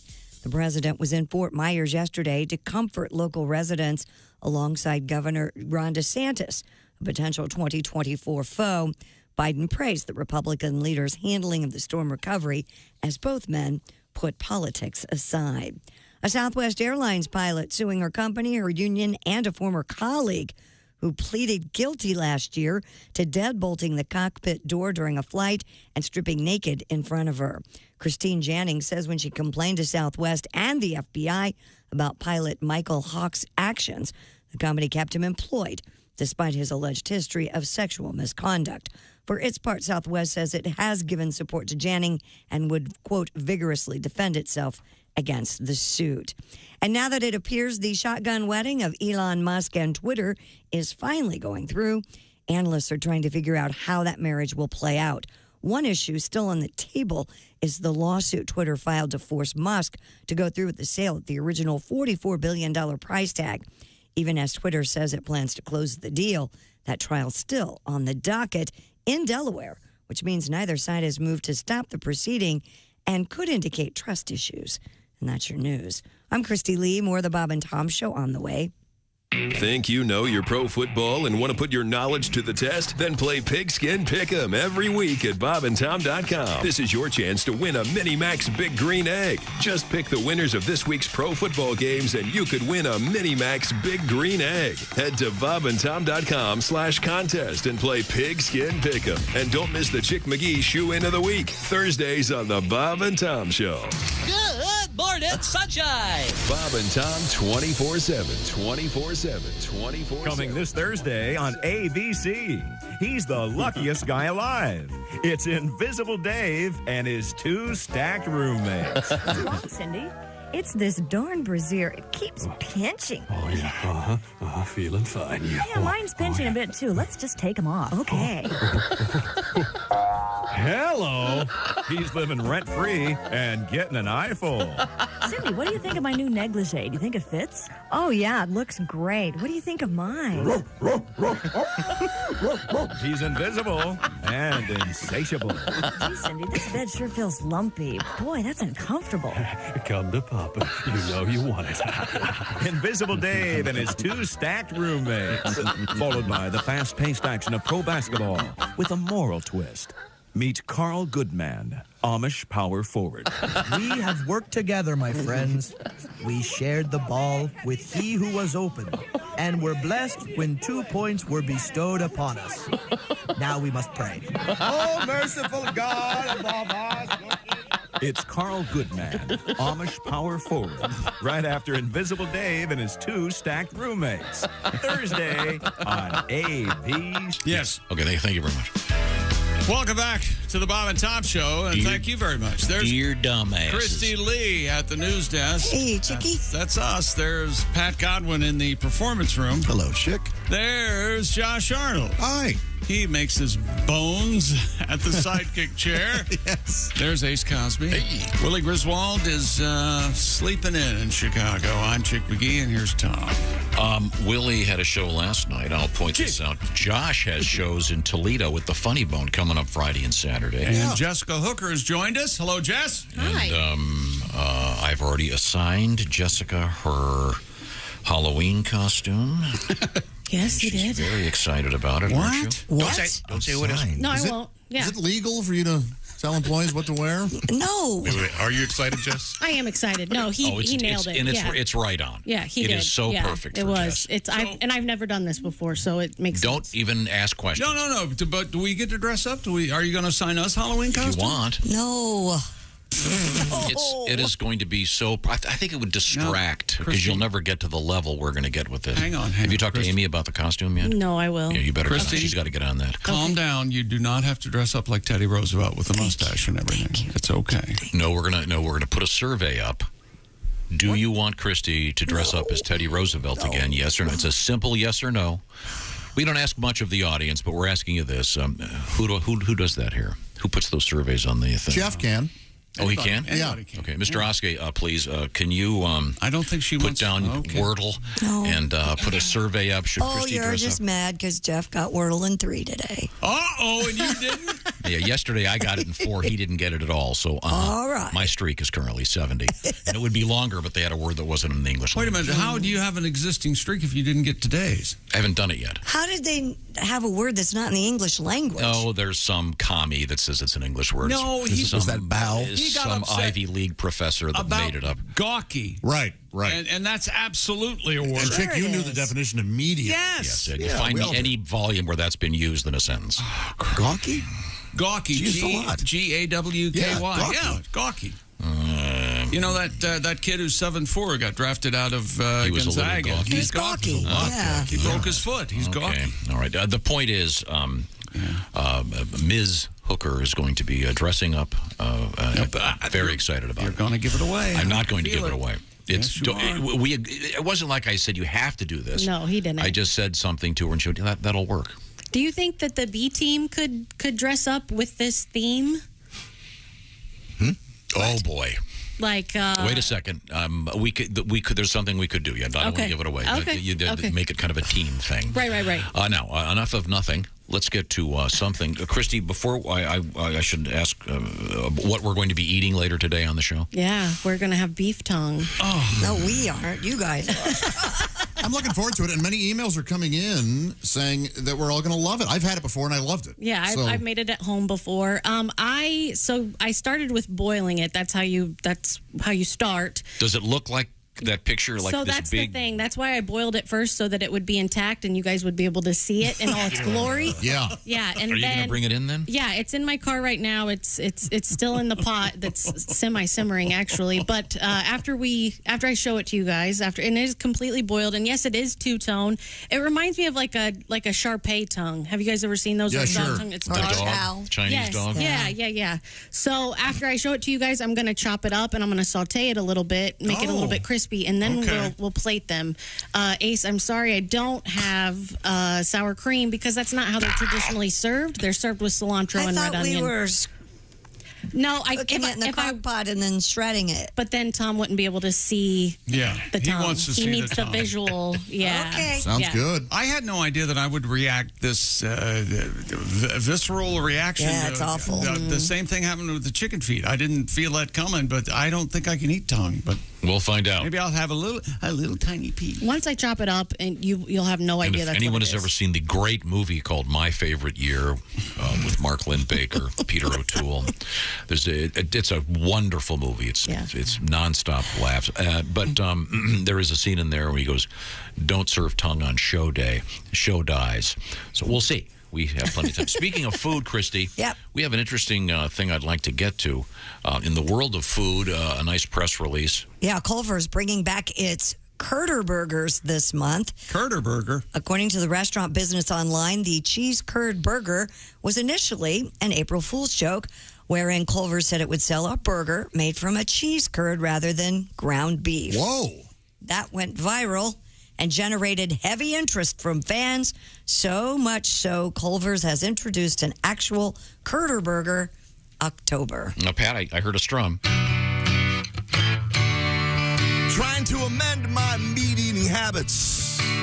Made it nearly 24 hours. Eating salads with weeds and flaxseed, drinking lots of kale juice. With sunflower, but at night I'd have these cravings. Culver's Butter Burgers can't be beat. Now they make one curd, but from what I heard, a big warm curd smells like stinky feet. Curd burger doesn't sound nice. Sounds like a turd with an onion slice. But it tastes really good, to my surprise. Yeah, but curd burger doesn't sound nice. All right. Yeah, it does kind of sound like turd burger, but it's the delicious. Curder Burger now returning October 12th. If you'd like to check one out, it'll remain on the menu until the end of the month, or quote, while supplies last. So it's not just the hunk of cheese curd. There's also a burger in there. Oh, it sounded to me like it was a burger made from a cheese curd rather than ground beef. Right. Yeah. Imagine a grilled cheese, but with a really thick slice of cheese. Right. Yeah. That sounds great. Yeah. I mean, their curds are amazing. Mm-hmm. Yeah. Wow. Okay. Didn't the Kurds cause trouble at one point? They did. Yeah, there was an invasion or something. All these other countries, they can't get along. We're doing great here. Oh, yeah. Humming right along. This will help. Yeah, I'll grab that. Hello, Bob and Tom Show. Hey, it's your old skipper, Captain Dave calling. Good morning. Hey, Captain Dave, how are you? Well, I'm good. I heard you talking the other day about those fishermen that got caught cheating in a big fishing tournament. Yeah, Josh knows all about that. What'd they do, Josh? They put... Yeah, they stuffed fish filled with lead weights and other fish fillets. Yeah, well, at first I thought you said it was a fisting tournament. Fisting? My first mate, Clappy, won a fisting tournament in Hong Kong in 1998. Did he? Nearly broke his elbow that night. Anywho. Lovely. And I don't know why you're so surprised about these fishermen cheats. Seems like everyone's cheating these days. For instance, there was that singer for Macaroon 5. What's his name? Ned Devine. Adam Levine. Yeah. He says he had affairs with every winch he ever met or texted because his hot model wife didn't understand him. Then there was that champion at the game of chess. They say that he cheated by receiving secret messages through his anal beads. Yeah, you heard about that guy. Yeah, absolutely. So what's the big deal about a couple of guys stuffing lead weights into fish? Hell, Josh knows that goes on all the time. It's the only way my first mate Clappy ever wins a fishing tournament. Yeah. He starts out with a little bluegill, and then he starts stuffing it like a Thanksgiving turkey. Oh, spark plugs, nickels, chisels, batteries, lug nuts, billiard balls, horseshoes, snow globes, anal beads, butt plugs, dildos. All right. Really? You get the point. You know it. By the time it's done, it looks like he landed a lumpy, deformed marlin. But he always gets away with it. You know why? Why? Josh knows this, too. Because They're fishermen, which means they're all liars and drunk off their ass. Yeah, they start pounding the beers at dawn, even during a tournament. Of course, you never see the empty bottles. You know why? Why? Because they're all stuffed inside the damn fish. Oh, makes sense. Yeah, that's why fishermen never cook what they eat. It'd be like trying to eat a bucket of car parts. Yeah, this is Captain Dave shoving off. Clappy, get your filthy elbows off the breakfast table. Okay. So close. I gotta go. Okay. Bye, Ken. That chess story won't go away. No, not on this show. Oh, it's my favorite story. Well, we talking know. about chess? What? Really? I heard a little bit about it. This chess grandmaster, I guess one is accusing another of cheating. And apparently in online chess, there's a lot of cheating. They use the assistance of a computer because they've got such sophisticated chess computer programs at this point. But this guy is accused of having a foreign object, shall we say, emitting some kind of signal in his rectal area. Okay. I mean, I don't know if it's a Morse code thing or how it would work. So it wasn't a live chess tournament. Yeah. Oh, it was. Yeah, though? this one. It was in the middle of a tournament. This kid has admitted cheating online before. So how would they know? Like, can you tell? Does he look uncomfortable when apparently it goes the off? guy he was playing is a significantly higher rate. Do you know about this, Josh? No. The guy he was playing is apparently some chess genius, and this kid shouldn't be at that level. And got you. But he quit after one move. Or some, I guess. There's a tournament going on, I think, right now in St. Louis, big national tournament. So wouldn't it be possible to hear the vibration at a chess tournament? Because it is kind of, they have to concentrate. It's kind of quiet. I don't know. Because you can hear your phone vibrating, right? Yeah. But who it's knows? not inside you. Yeah, if it's up to your ass. I just hope it's Morse code. Yeah. You know, king to rook for because that'd be a trick. Learning Morse code that way, hard enough. It's Morse code, sorry. But yeah, it would be. That'd be like on America's Got Talent. Yes. They have to decode the message that the judges send them. I keep telling you, I could 10 words a minute, Morse code, and you're Back in not the day. impressed. Yes, in high school. I am impressed. Yeah, I am you're damn too, right yeah. you are. You should be. I have no idea what it is now, but sure. I know by the way, something. The poll is up on Twitter. Should Christy be forced to dress up as Teddy Roosevelt for Well, Halloween? here's the thing. We need to say this. As much as we all enjoy seeing her dressed as that, please also know Christy hates it and doesn't want to do it. So keep that in mind. If you're on Christy's side, you need to vote no. That's all right. I just got this from the Hall of Fame. Dress up or out. Ooh, they take it back. Oh, I see. And Christy was just recently inducted into a very important Hall of Fame. Congratulations Thank you. to you, Christy. Bought her way in. And there was some speculation that another member of our staff might be voted in, but it turns out that Josh would have to have been on the radio for 10 years. Yes. Now wait just a damn minute. Wait a little. I know, it's upsetting, isn't it? It's going to wait a little bit. Can't you two, now being in the Hall of Fame, can't you nominate someone?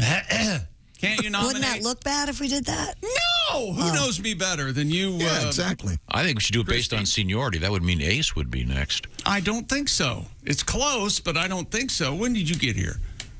I've been with Bob and Tom show since the beginning. That's not true. It is, yeah. Jake, all you have to do is start a scholarship, name it after one of the deciders' kids, and you're in. Oh, slush fund payoffs. I like it. I like it a lot. Right now, I don't care if I'm not in. It's fine. Before we get to our beef tongue experiment, I'm going to give you your assignment. And Jess, do you have a phone handy? No. Okay. Well, during the break, can you? You know what? I bet you have never French kissed someone. What? I bet you've never done that. I don't want to talk about this. How did we get that far off topic when I was going to say? You're talking about tongues in your mouth. Yeah, we're talking about tongues in your mouth. No, of course. You've had a tongue in your mouth. Absolutely. Do you enjoy it? Did you like it? Did it get you all hot? Did it make you? What's our assignment? Your assignment is to Google French tongue. Google the painting entitled "The Expected One." Oh, have you seen this painting? I did, yeah. Can I you looked shut it up? up. The Expected One by Ferdinand George Waldmuller. Yes. Okay, and then you'll see why. It's coming up in the news. It's awfully visual, but fascinating. In the meantime, I'll remind you about HelloFresh. They've got something going on in this, I guess you could call it the pumpkin spice apple cider season.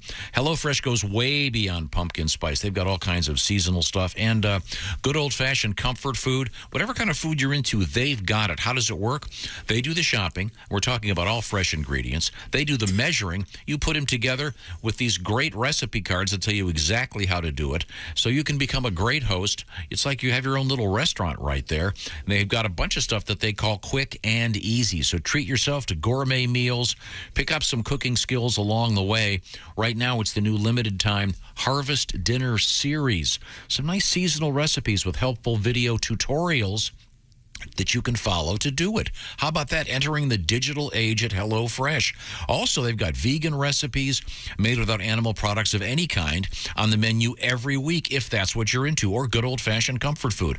Now, I don't know if they've ever done anything with beef tongue. That's what we're doing today, but they might. Who knows? HelloFresh mixes it up all the time, and you can, too, with the app. If you want to switch proteins or switch sides or whatever, they're making it easier than ever. They're also making it, well, this is their best offer ever. HelloFresh.com/BTShow65. Why the 65? Well, that code is knocking off 65%. Plus now, free shipping. BTShow65 is the code, so it's HelloFresh.com/BTShow65. Free shipping and 65% off. Check out HelloFresh. It's terrific.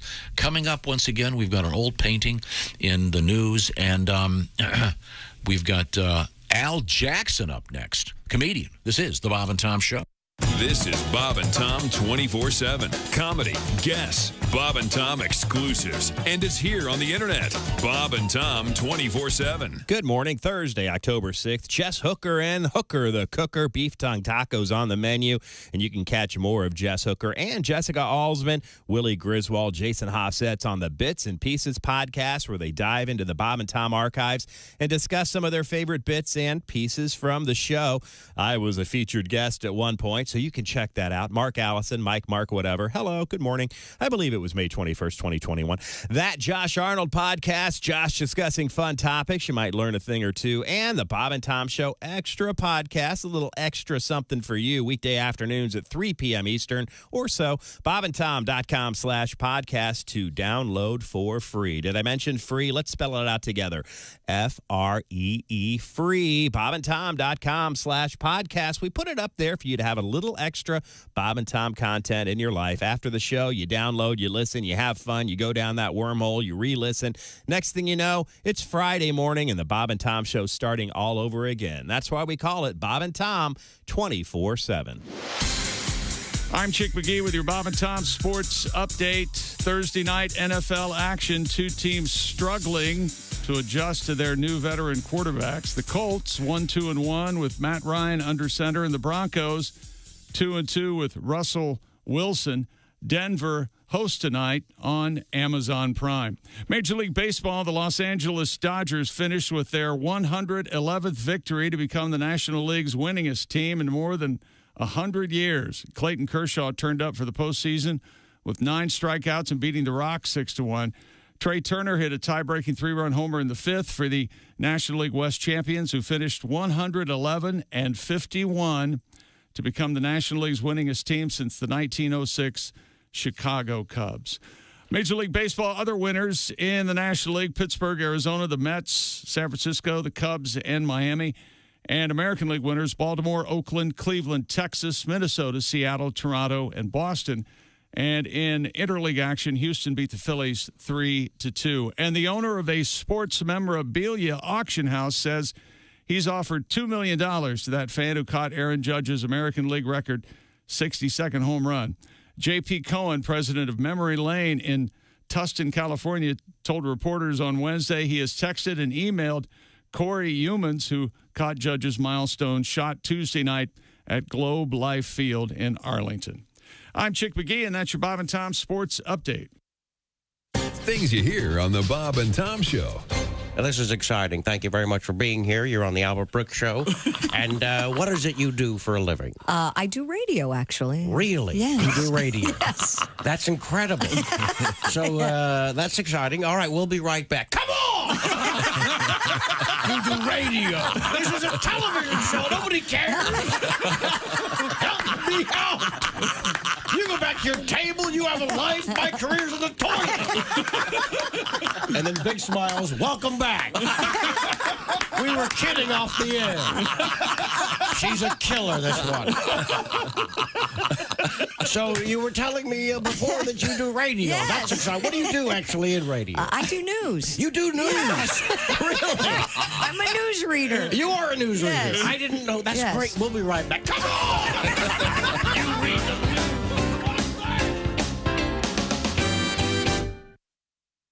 Hi, fellas. This is Floyd Tucker, the over-the-road trucker. You're listening to Bob and Tom 24/7, of course. We're in a gym today to find out what athletes need after they've had a big workout. Excuse me, sir? Yeah. You look pretty sweaty. Yeah. I just jogged 5 miles. I did the weights, did some step aerobics. God, I'm dying. What do you need after a big workout like that? I could use a big glass of water. Water? Yeah. You don't want water. You need something to replace your bodily fluids. Get you back on your feet again. Yeah, that makes sense. All right, what do you got? Here, try this. What is it? Thirspiration Plus. Thirspiration Plus, huh? Replaces all your bodily fluids after a big workout. All right, I'll try it. Jesus, what is that? Tastes like sweat. It is sweat. Well, a little coloring. We added some carbonation, but What are you trying to do to me? Thirspiration Plus replaces all your bodily fluids lost during a big workout. Thirspiration Plus. Bodily sweat and icy cold jump. Come here, you crazy son of a... I can borrow your shirt and your shorts for later. You're sick. Thirspiration Plus. Lemon lime, tropical punch, or clear.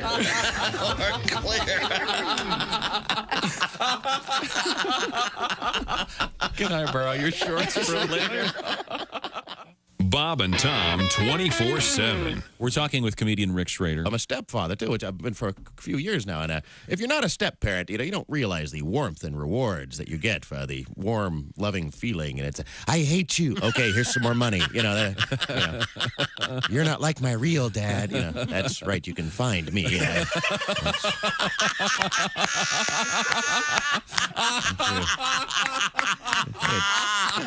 Track down your real deadbeat dad and have him pay for these Barbie accessories. Hi, this is Kostaki Economopoulos, and you are listening to Bob and Tom. Welcome back to the Bob and Tom Show. Christy Lee at the news desk. Hey, Chickie. Hey, Pat Godwin in the performance room. Hi, Chick. Hey, there's Josh Arnold.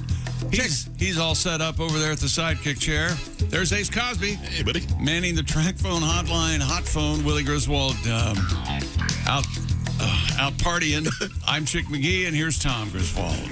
Willie worked in Chicago last night. He's on stage tonight with Greg Hahn, Burlington, Iowa. Friday, it's Dubuque at the Diamond Joe Casino. Saturday, Willie and Greg Hahn, Cedar Rapids at the Olympic Theater. Speaking of being out on the road, Josh is going to be in Toledo with the Funny Bone Friday and Saturday. Yeah. Haywood Banks, the Wildy Theater, Edwardsville, Illinois. You see, that's a great theater, Josh? It is. Beautiful and great people there. Haywood will be there on Friday.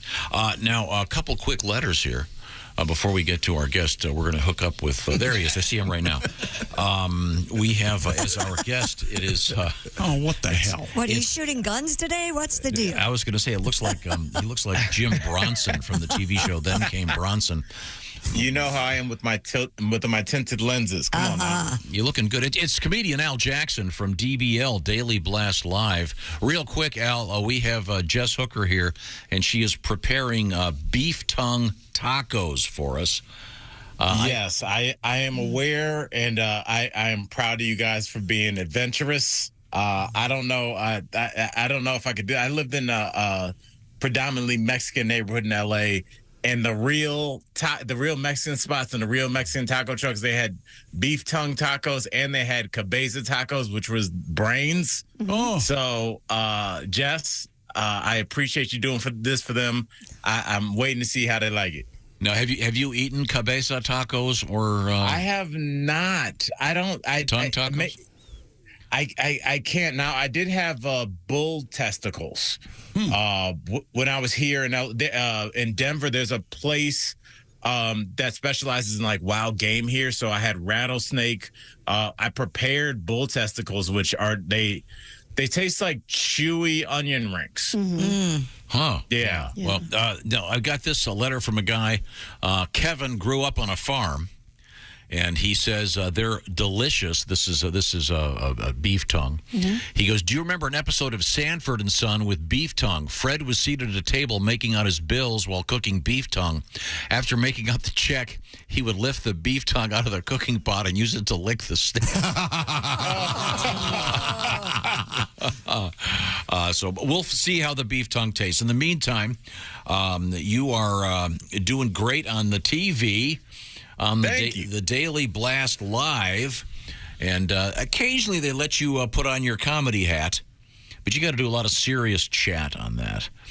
You take on some pretty serious topics. You know, comics are like that's kind of how you dip in and out of your set. Is like you get serious for a second and then joke, and then set something up serious. So I'm used to that. We had Carrie Ann Naba from Dancing with the Stars on yesterday. She wrote the nicest thing after, like just a message. Like she's a real cool person, and I was telling her I really dig, and I think everybody does. Everybody likes they call him the mean judge, the Simon Cowell, the hard judge. But isn't that the only time in your life that somebody can be honest with you?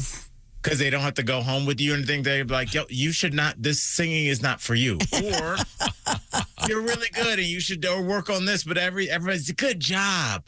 You did great and you probably didn't. Somebody needs to tell you like, hey, man, that's not going to work. But you can't because people are super sensitive. Yeah. The one thing I can't stand is when little kids sing adult songs. Really? You don't like that? Always do not hated get me started. Do not look. There was almost a riot when this came up on the show like 2 years ago. It is not fair to have children competing against adults because they're adorable and no one's going to boo a child. So like if you have if it's AGT or something, right? And a young, cute little 4-year-old comes out and sings a song called Jesus Loves Puppies, you're going to lose to her. You know. Can't. Last week she did Tears in Heaven. And now I got to come out with a comedy set? Yeah. Like, let me tell you about my wife. Like, you're done. Yeah, it's not fair. There should be a junior competition. I got to say, I can't stand it. I did want to mention the fact that you grew up in northern Ohio, northeastern Ohio, greater Cleveland. And I don't know if you guys, I haven't seen your show this week.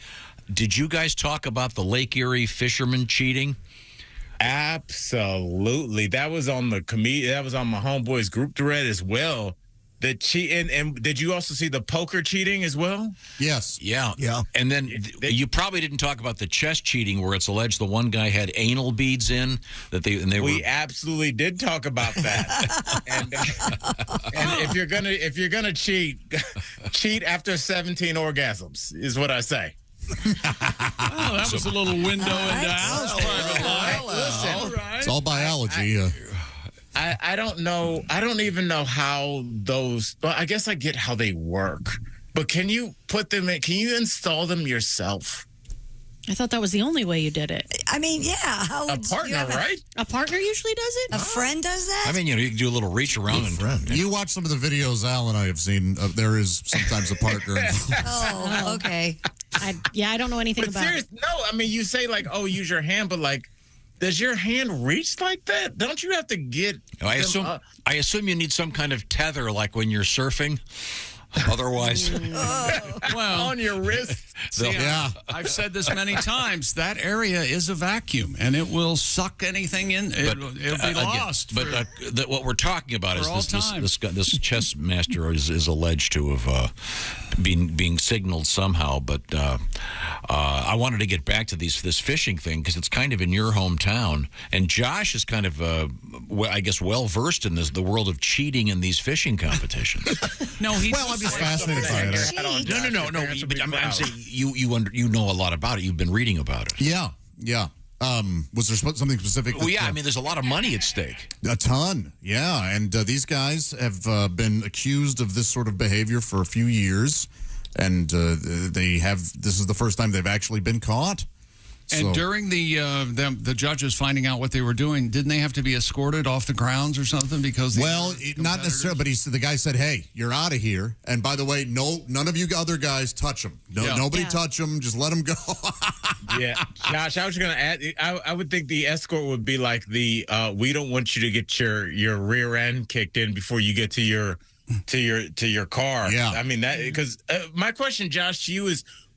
They said the fish was supposed to be 4 pounds.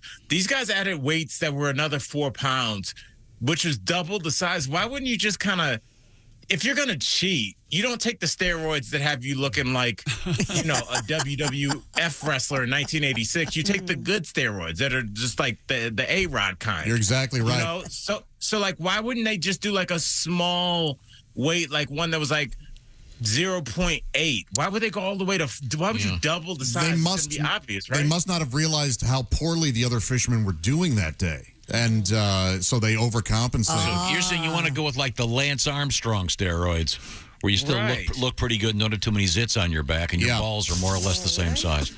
Because they would have won if they had just put an extra pound in each fish. Oh, they would have. Yeah. The other. I mean, it was a bad day. Now, Al, I've got another controversy for you. You may not be aware of this because we just found out about it this morning, but you heard about the incident during the Rams 49ers game last week, where the protester comes on the field and he ends up getting tackled by an all-pro linebacker from the Rams, Bobby Wagner.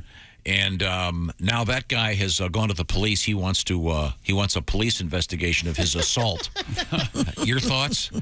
I think this is the signals the beginning of the end of a society. When you have criminals going to the courts, like, look, I was trying to break the law and this guy got in my way. And you cannot. I just don't know how we're going to function if you can sue for everything. Like when I was, I got some stuff stolen off my porch. And I was like looking up the laws in Colorado for because remember I bought that bear spray? Yeah.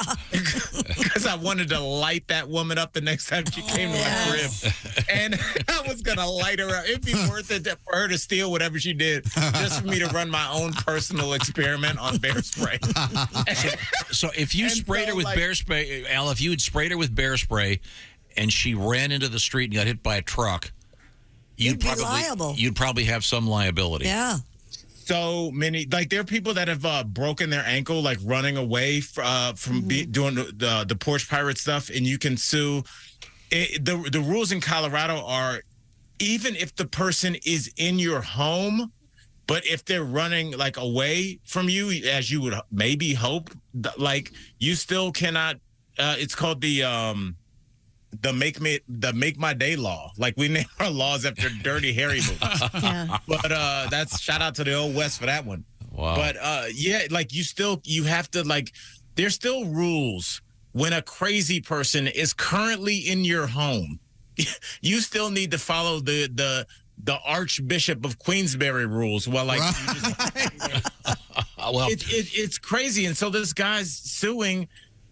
I don't think he'll get anywhere, but it's the fact that he thinks that he could is what bothers me. Yeah. But trying to get more publicity for his protest, certainly. I did talk to an attorney about this, and he said if the guy from the Rams had genuinely hurt this guy, if he tackled him really hard and hurt him, he probably could be successfully sued for damages, because that's the job of security, not of the players. He said the teams need to tell these players, if that ever happens again, don't get involved.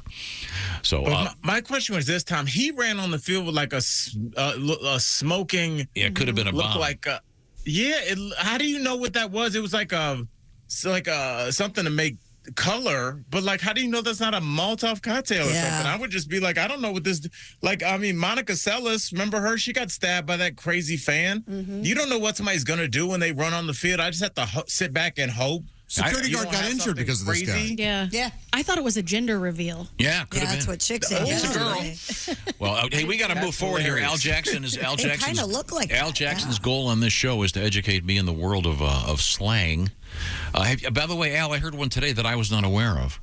If someone said he had a heater, I was thinking. I was sort of thinking a heater. I'm going back to the Maltese Falcon. A gun? Of course, a heater is a gun. Mm-hmm. But in that's what I was thinking. Oh yeah, in current contemporary slang, apparently it is a cigarette. Yeah, that's what I thought. Mm-hmm. You've heard this? Yeah, a heater. It's been around for a while. Let's go burn a heater. Yeah, I swear my dad had all the Mickey Spillane books, and Mike Hammer referred to a cigarette, a deck of Luckies, and a heater. Mm-hmm. Yeah.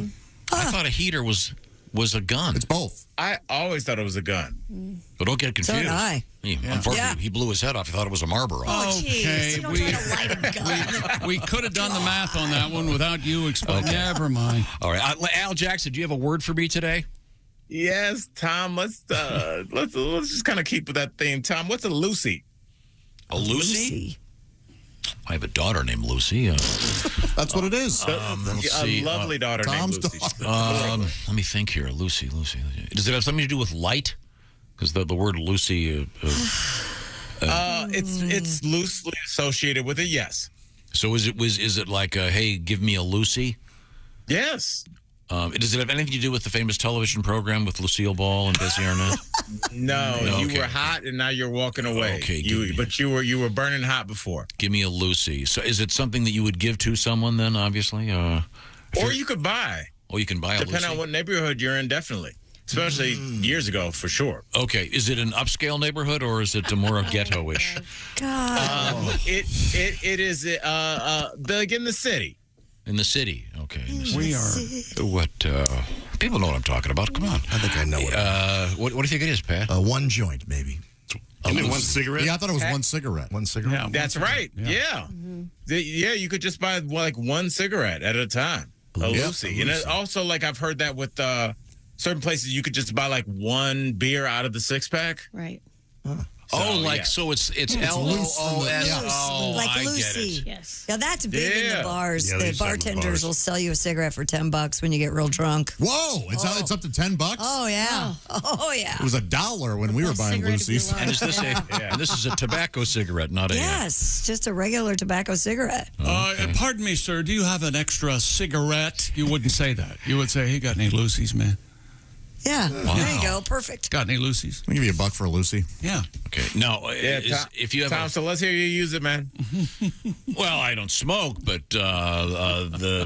my friend here is an avid smoker, and he asked me if I could come over here and get a Lucy from you for $10. You know what? Oh, sure. I was going to charge you too. To speed things along, Yeah, I'm Tom's getting his Lucy's apparently in Vail, Colorado. Absolutely perfect. By the way, a friend of mine, when he was in medical school, their cadaver was a somewhat corpulent lady. They referred to her as Juicy Lucy. Oh, man. Because they had to cut through a lot of You could have saved that. Okay, sorry. Gallows humor. Hideous memory. Al Jackson, comedian. You'll watch him on Daily Blast Live. Thank you, Al. It's always a great pleasure. I know you're enjoying I love the single you guys. life. We love you just as much right back. And say hello to your homeboys. Right back at you, Slick. All right. Thank you, Al. Now, we have a number of things we have to get to here. We're going to be cooking, Ms. Jess Hooker will be cooking some beef tongue tacos for us. Now, are you going to reveal that tongue when we come back? I will. There's something under that. It does not smell bad. I don't know if you're getting much of the smell over there at all, but it's kind of like a fruity cereal. Is anybody else smelling that? Am I having a stroke? No, maybe. No, lots of garlic, onion, bay leaf. I'm not getting any garlic or onion. Okay. We'll be eating it later on. Also coming up, we have a very old painting that is in the news that's very exciting. Please Google the expected one. Very exciting about an old painting. No, it's cool. It's cool. It's a very interesting contemporary. And just so that I don't sound crazy, Jess has a fruity flavored blueberry crumble coffee. That's what I'm smelling. Blueberry crumble. Right now, a quick quiz. Chick McGee, your sleep number setting is 1 100, Tom, and I like a firm mattress, always have, but you know what I ran you're into? wrong. What I ran into is that a firm mattress, the conventional mattress, will start to sag due to my evidently immense girth. So I got the Sleep Number bed, and it never sags. It stays Christy firm Lee, always. your Sleep Number See, I 7. don't like a really firm mattress, so I couldn't stay with Chick because I like mine set at 45. Well, you could because either side of the bed has its own setting, and that's a different drama we'll get to never. 8 out of 10 couples say one of them sleeps too hot or too cold. I'm hot. Temperature is a very big thing. That's why the new Climate 360 smart bed is out there now. It's the only smart bed in the world that actively cools or warms and responds to the both of you. So this is something new and something So either really side, neat. one side could be cold, one side could be hot. The Climate 360 smart bed warms your feet. What if someone walks into a room and the furnace kicks on? Is that a problem? That's, again, a different drama that we're not dealing with right now. Okay, sorry. Choose proven quality sleep from Sleep Number. Every great day starts the night before with a great night's sleep. And once again, it's the new Sleep Number. Well, it's a special introductory offer on the new Climate 360 smart bed. Find a Sleep Number store near you online by going to sleepnumber.com/BT show. Sleep Number, by the way, the official sleep and wellness partner of the National Football League. Check out the new Climate 360 smart bed. Tell them the Bob and Tom Show sent you. When we come back, the next phase of tongue. Plus, we have parrots in the news and kitty cats, turtles, and what's the most dangerous place with respect to germs on an airplane. It's all coming up. This is the Bob and Tom Show. More Bob and Tom next. Got a comment? Our email is bobandtom@bobandtom.com.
Bob and Tom, 24/7. Comedy via your computer. Bob and Tom 24/7. This is Bob and Tom, 24/7. Look, I know you folks are not dumb. You're not stupid. You understand words as they come out of my mouth. But again, today is Thursday, so I am going to repeat for those that may have missed the earlier part of the show. I'll be Tom here for a second. Let me explain to you how radio works. Not everybody's listening every break. So, therefore, the Bob and Tom Show Pigskin Pick'em. Get your picks in today. Week 5 starts tonight. That's right, with the Thursday night game on Prime Video, by the way. The Denver Broncos hosting the Indianapolis Colts minus their star running back, Jonathan Taylor. Don't let that sway your opinion on whether the Colts may or may not win in your picks. Just giving you some inside info. Again, bobandtom.com/contest. Pick the regular season winner. No point spread. Just pick the winners, and you could win a big green egg mini max just like Carl Thompson of East Peoria, Illinois. And as a bonus, Carl, the winner of Week 4, gets to pick against Chick McGee in the shoeing of the week this morning. How fun is that? And that could be you winning the Big Green Egg Mini Max and picking against Chick McGee live on the air. No pressure. And by the way, you don't have to pick against Chick. You can say, no, thank you. But it seems like everybody wants to talk to Chick McGee. And why wouldn't you? You're listening to Bob and Tom 24/7. Again, bobandtom.com/contest. The Big Green Egg. And good luck from all of us here on the Bob and Tom Show. Hi, everybody. Christy Lee with your Bob and Tom Entertainment News. Rage Against the Machine canceling their American tour next year because singer Zach De La Rocha is still dealing with a torn Achilles tendon. He wrote on social media he's still healing from the tear sustained during that show in Chicago back in July. There's a settlement between Alec Baldwin and the family of the cinematographer shot to death on the set of the movie Rust. Word of the deal is from Matthew Hutchins, widower of cinematographer Helena Hutchins, who said he now believes the shooting was an accident. The settlement of the wrongful death lawsuit is subject to court approval. Hutchins will be executive producer of the movie. And Massachusetts Law School says it's guilty of accidentally sending acceptance emails to thousands of former and current applicants. The Northeastern University School of Law blames a quote-unquote technical error for sending emails to more than 200 people who'd either applied for admission starting next fall or to nearly 4,000 former applicants. Some members of that larger group already enrolled in the school. Final admission decisions for next year don't even happen until later in the academic year, and the School of Law says, we're sorry. And that's your entertainment news. I'm Christy Lee. More of the Bob and Tom Show coming up. Hey, hi, this is Tom. And this is Chick from the Bob and Tom Show. Hey, Christy, what's the best way to get full access to the show? Hey, what? You introduced me. That would be to become a Bob and Tom VIP. Very good. Now, Josh, what's a feature of Bob and Tom VIP? Wait a minute. Well, the live 5-camera video stream of the show, plus a podcast of the show and comedy from the Bob and Tom archives. Excellent. Chick, what do you have to say for yourself? Become a Bob and Tom VIP now. Just go to bobandtom.com/VIP. See, that was worth the wait, wasn't it? Hi, this is Bobcat Goldthwait, and you're listening to Bob and Tom 24/7. They both make a living in their bare feet. Catching one is like a treat, and they both hang out right there by the shell. They both walk slow at a simple pace, both afraid to show their face, but only one has a built-in place to hide. Turtles and whores, turtles and whores. I love them turtles and whores. They both advertise a little tail, move so much you never get mail. They both go by the same nickname, Snapper. Daddy never told about the birds and bees, but always talked about both these and made it clear only one was fit to eat. Turtles and whores. Yeah. Turtles and whores. I love them turtles and whores. Turtles and whores. Now, if you catch one, here's some advice. One is dirty and the other ain't nice. So be polite and always walk up from behind. Make small talk, never let them see fear. Don't work alone, just bait or beer. And when you're done, just drop them by the river. Turtles and whores. Everybody. Turtles and whores. I've caught both while fishing. I'm always on a mission. And they both hate the kitchen. Turtles and whores. You don't say we didn't warn you. Watch the game. Hey, welcome back to the Bob and Tom Show. Christy Lee, dressed like Hot Lips Houlihan, is here at the news desk. Fighting y'all. There's all y'all. There's Pat Godwin. Hey, Chick. In the performance room, got that clavinet all warmed up, ready to go. Whenever you need it, baby. He was going to write me a specific song using the clavinet, something I am very adept at. Name a popular song with clavinet. Go ahead. I can't right now. Okay, good. There's Josh Arnold. Did I say that? Tom, Chick told me to shut my filthy mouth. There's Jess Hooker. She's here with a cow tongue. I am. She is. Giant cow tongue. Wait, let me elaborate. She doesn't have a cow tongue. Well, she's got one right there. I mean, the course implication not, is... You mean like Christy has a bird tongue? They don't. Yes. Yeah. Christy has the little teeny little tongue. No one would think Stick that your tongue Jess out. has a cow tongue. Stick out your tongue. It's unbelievable. Your tongue it's so teeny tiny. Yeah. Jess, stick your tongue out. No. Okay. I think that's gross. I don't like that. Sticking tongues out? Yeah, adults sticking their tongues out. Stop it. That's If you want nasty. to, if you want to get Ugh, grossed yeah. out, we had the story a couple months ago about the world's biggest tongue Oh, really? on a human being.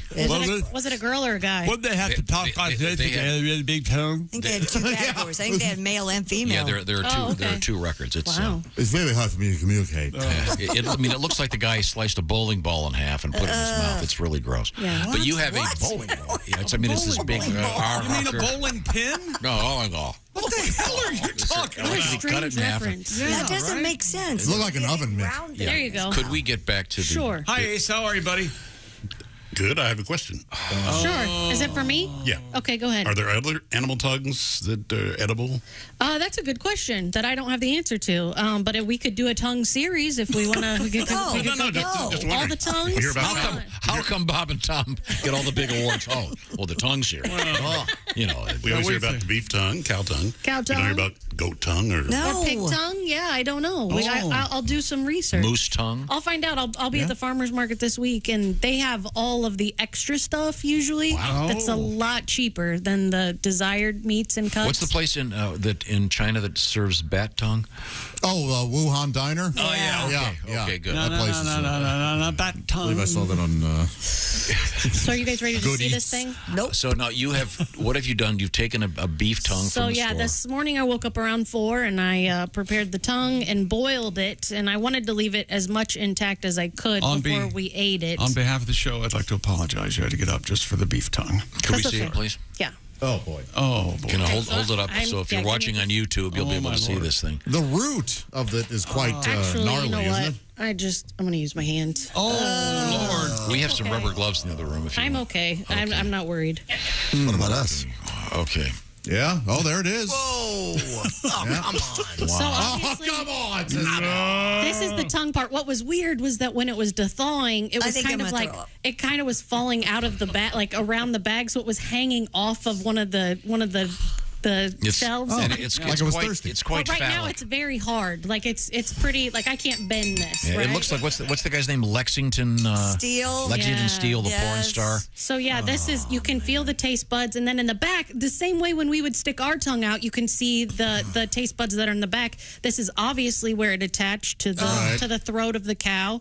That's the underneath. But yeah, this is it, and I'm going to chop it up. And actually, we're going to pull this first layer off. This layer of skin here, you can see it peels off pretty easy. Oh, kind of like the silver stuff on a pork tenderloin? Yes, exactly. Okay, so then you're going to chop this baby up and put it into God tacos. in heaven. Here, let me rub it. Are you going to be able to eat this, Ace? Do you think? Oh, they are rough. That's a rough thing. Oh, like a cat tongue, huh? Yeah, I mean, even rougher. So It's yeah. like wood. Okay, well, let's get started. In the meantime, we go back over to the news desk with Christy Lee. What have you got over there? The internet has been buzzing about a 162-year-old painting in which a woman appears to be holding a smartphone. Take a look at Ferdinand George Waldmüller's The Expected One, and you'll immediately see a woman in the center of the painting walking through a scenic landscape. Through a 21st century lens, it seems as though the woman is scrolling through her iPhone while on her walk. But it's obvious to me what it is, because contextually, may I venture a guess? Of course. Is it a prayer book? Of course. A small Bible, maybe, or something. The iPhone was released in 2007. The painting completed in 1860. So she's not a time traveler. It looks like she's very solemnly reading This is a interesting prayer in the book. world of art because they just uncovered the document that proves that Da Vinci found Mona Lisa on Bumble. Oh, and I think that's why they're trying to tie this. Okay, now Mr. Spangle from our staff has alerted me that there's an older painting that's even more crazy. Yeah. Have you seen this thing? Yep. It's called Mr. Pynchon and the Settling of Springfield. And there are these guys in their garb from that era with the fancy hats and the, the fancy hat. They've got that look. And then there are some Native Americans or natives, indigenous peoples, whatever you want to call them. And one guy, it literally looks like he's holding up a cell phone. That really is something. I mean, it is just about dead on. At first, I thought, okay, this is a parody that someone Yes, did. right. This is real. Really? I wonder what that is. Yeah. Time traveler. Yeah, but of course, on the internet, there are people going, "Oh, it's a time traveler." And I got news for you. I get crappy cell service here. You go back in time. They don't even have any towers. Yeah, before the towers. I can't use my phone at my house. Yeah. But this guy's picking up cell service. It looks just like a cell phone. It does. Isn't there an old Chaplin movie where a guy in the background, it looks like he's talking on the phone? Yeah, that's a famous one. There's a video of a guy, and he looks like he's walking across the... It's pretty wild. Across the scene. It looks like he's holding something up to his ear and talking. Yeah, that is interesting. And, of course, the rumors, see, they went back in time. And, again, I guess if you have the technology to go back in time, you could also probably get better than 5G service on your cell phone. There's the other one. Look at the indigenous man. Yeah. I'd love to know what it is. What could it be? If it's like see the guy in the satin pink suit. Lord. It could be a tablet with something written on it. It could be a block of wood. It could be a whetstone. But why would he be looking at it? I know. I mean, he's looking at it just like a phone. You guys are looking at that. There's a naked butt on there. Lady's naked booty. With a baby. Yeah, she's got her baby there. And the baby's got back, as they say in the contemporary vernacular. There's somebody in the stocks in the background. There's a lot going on there. That's obviously an iPhone 13. Yeah. And is the guy that looks like he's holding the cell phone? First of all, nice cod piece. Yeah. I was going to say, got a big wine. Is he sitting in a bathtub? At first, I thought it was a boat, but I don't know that it is. I think they make alcohol in that. There's jugs there. The jugs are there. Oh, I see. Okay, good. But again, that one, if you want to play the home game, that painting is it's called Mr. Pynchon and the Settling of Springfield. It's really something. They say it was painted in approximately 1937. So. Well, the guy in the purple suit is quite the dandy. Oh, yeah. That's what I was trying to say before. Yeah, he really... The guy in the green's going to tone it down, pal. Yeah. You're going to get us both. Flame off. If I get my ass beat because of you, we're going to have to talk. Hey, Brokeback, take 2 steps back. It's going to be a whole episode for our buddy on the Alien show. What's his name? Do you know what I'm talking about?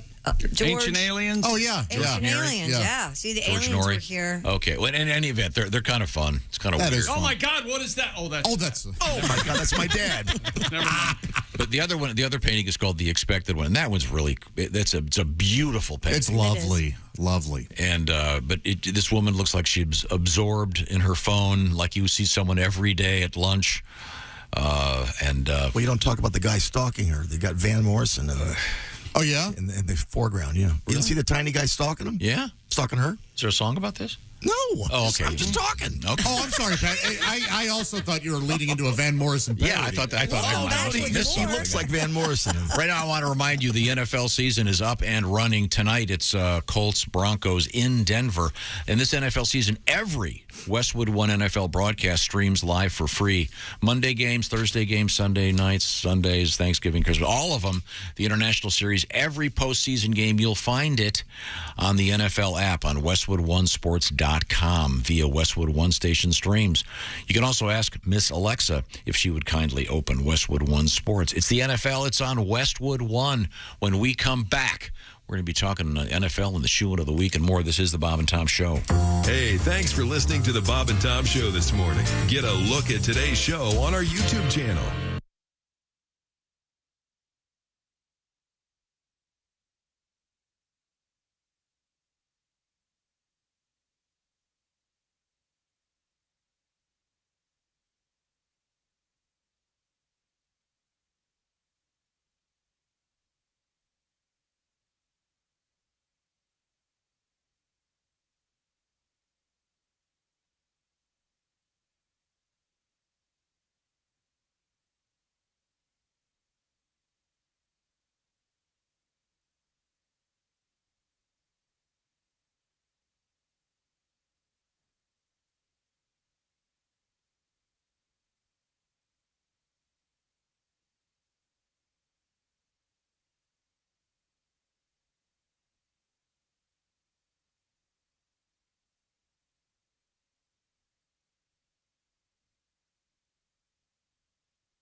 Things you hear on the Bob and Tom Show. Yes, I have been doing lots of research, and now if you tell me who your favorite band is or what your favorite movie is or even what your favorite book is, I can tell you what you are saying about yourself. Okay, Christy, can we start with you? Do you mind? Christy, My favorite band? favorite movie. Road- band, is it no Roadhouse, did movie. we say? Not Roadhouse. Okay, That's not the movie Roadhouse. that you can't turn away from. Favorite movie? My favorite movie. Yes. Breakfast at Tiffany with Oh, Audrey my God. Hepburn. Are you serious? Yes. Oh, Okay. boy, that's going to be a really mean one for me to start out on. I can Ooh. tell you what you're saying about yourself is I'm not nearly as cute as I think I am. That's what that says about you. It's awful.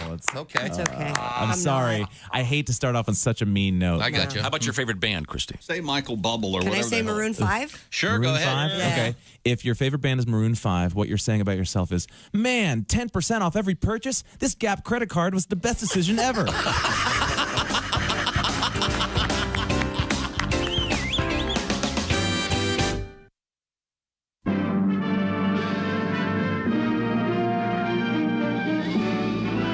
Spanning the globe to bring you the constant variety of curvy cleavage on display. the thrill of victory and the agony of defeat. Don't touch those. Sorry. The human drama of Curvy cleavage on display.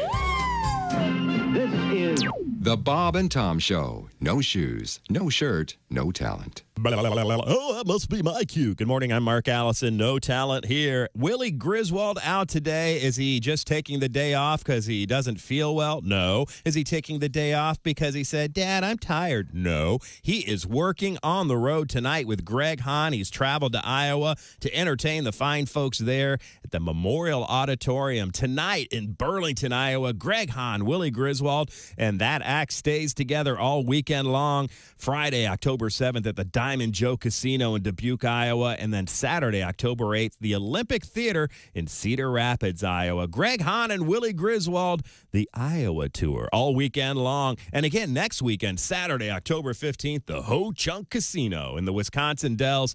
Pat Godwin, Josh Arnold, and Willie Griswold. Find out more at thatjosharnold.com or willie.griswold on Instagram. That's how you do it, folks. And you're listening to Bob and Tom 24/7. Good morning. I'm Mark Allison with a look at things you may have missed. 2 boats carrying migrants have sunk in separate incidents in Greek waters. The Coast Guard said 16 of the bodies were young African women. Only 1 was a young man. They'd been recovered near the eastern island of Lesbos after a dinghy carrying about 40 people sank several hundred kilometers to the west. Locals pulled survivors to safety up steep cliffs by ropes as others were buffeted by waves as they waited their turn on tiny areas of rocks at the bottom. Again, that happened near Greece. The winner of the Nobel Prize in Literature will be announced later today at the Swedish Academy in Stockholm. While the award is notoriously unpredictable, one clear contender, Salman Rushdie, the India-born writer and free speech advocate who spent years in hiding after Iran's clerical rulers called for his death over his 1988 novel, The Satanic Verses. 75-year-old stabbed and seriously injured in August at a festival in New York State. The 2022 Nobel Peace Prize will be announced on Friday. Each prize carries a cash award of nearly $900,000 and will be handed out on December 10th. That's a look at things you may have missed. More of the Bob and Tom Show coming up. Think you know your pro football and want to put your knowledge to the test? Then play Pigskin Pick'em every week at bobandtom.com. This is your chance to win a Mini Max Big Green Egg. Just pick the winners of this week's pro football games and you could win a Mini Max Big Green Egg. Head to bobandtom.com/contest and play Pigskin Pick'em with the Bob and Tom Show. You're listening to Bob and Tom 24/7. That's awful. Awful entertaining. Essential Morning Radio. This is Bob and Tom 24/7. 24/7. Good morning to you. If sports is your thing, then you need to order Magic Johnson Sportscasting my way. You'll learn to butcher grammar like it's a dead cow. Sometimes Charles do things and he does them for himself. See, what the fans should understand here is that Phoenix don't like to really set up half court. Magic's insights will teach you how to lose your train of thought in the middle of a sentence.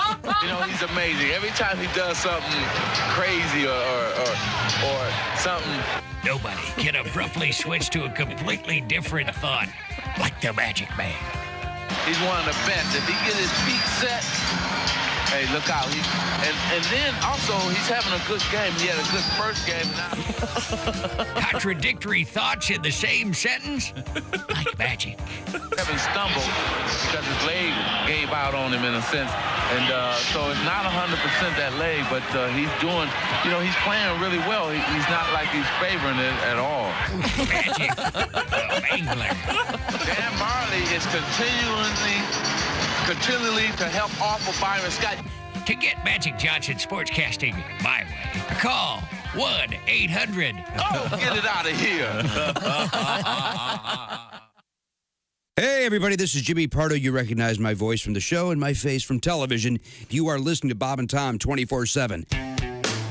All day, all night, all Bob and Tom. Okay. Welcome back to the Bob and Tom Show. Christy Lee at the news desk. Hello, Chick McGee. There's Pat Godwin in the performance room. Hello, Chick. There's Josh Arnold at the sidekick chair. Chick. There's Ace Cosby. Hey. Wearing a really swell hat. Where'd you get that hat, Ace? Good buddy of mine. Hey, damn right it was.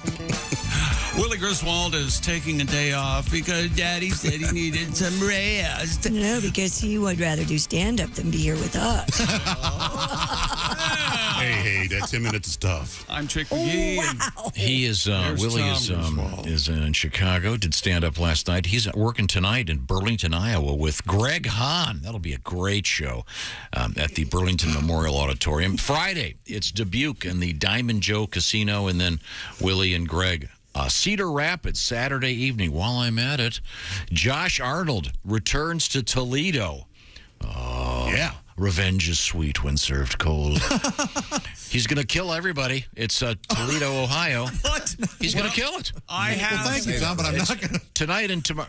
Well, that's just a phrase. Tomorrow and Saturday. Yeah. What did I say? Saturday. You're okay tonight and tomorrow, but it's tomorrow and Saturday. Oh, sorry. What day is today? Today's Thursday. Yeah. Well, that would explain why the Thursday night game's on tonight, which is why we're going to be having the shoe-in of the week coming up, and we're going to talk with Carl Thompson. Are you okay? Yeah. You do seem especially lost today. No, I have things I have to get in here. I have a follow-up on Josh being in Toledo. Oh. Dear people, please let Josh know that when he's in the Toledo area this weekend, I have to break it to him. I'm sorry. The show On Patrol Live is filming, documenting the Toledo police live and recording at all other times on Reel's channel. Okay. Wow. Maybe you'll see me. And Cats Like, that's what it says, Cats Like, says, see him at the Funny Bone on Saturday. Can't wait. All right. Cool. Once again, Friday and Saturday. Sorry. Yeah, great. No, thank you. While I'm at it, Haywood Banks at the Wildy Theater, Edwardsville, Illinois, Friday night only.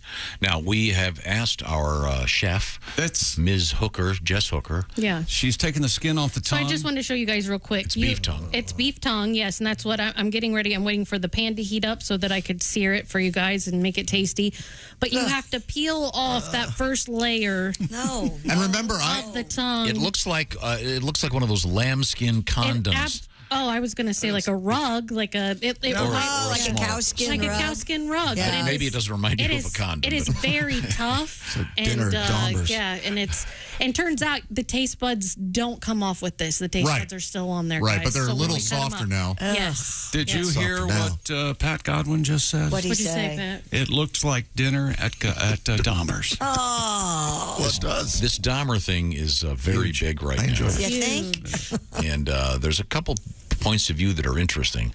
Like some of the family members of his victims are not happy about that. I don't blame him. Yeah. I also wonder, stuff like this, does this give ideas to people out there that are severely mentally ill and think this is That's a good question. Now you're getting into how we influence people with media. I don't know if you want to walk He down was that very road. lonely and his mother had, she was taking 17 prescription drugs when she was pregnant with Jeffrey Dahmer. Think about that.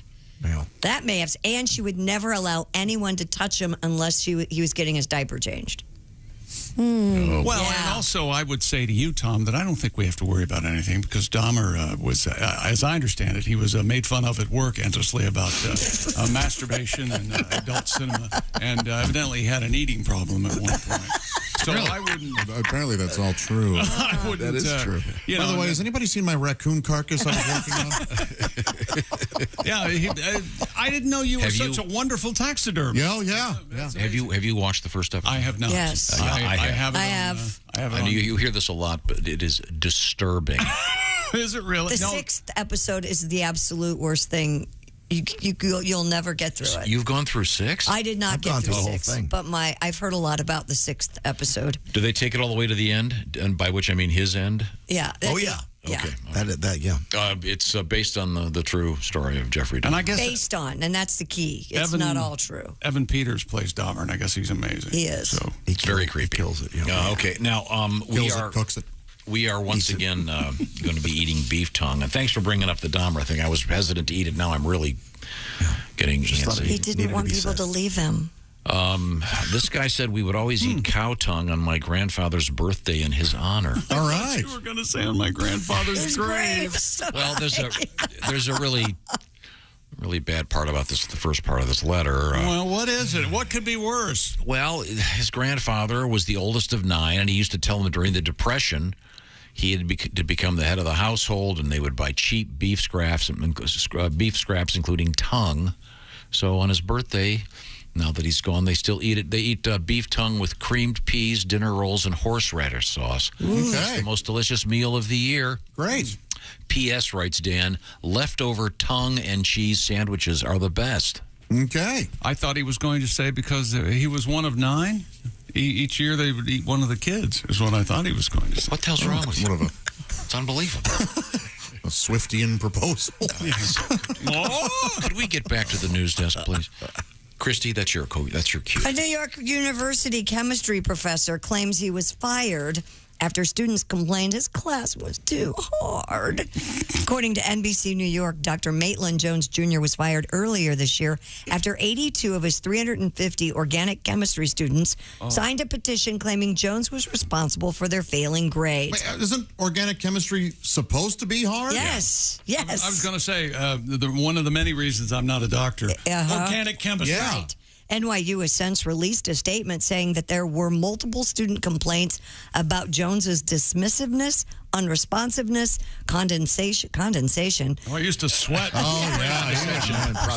He goes through 5 or 6 a glass of iced tea on a picnic table. If this guy's, He was very condescending. if there's condensation on this guy, that's just weird. He was very condescending and lack of transparency about grading. A university spokesperson said, in short, he was hired to teach and was not successful. There was never any transparency in grading when I was in college.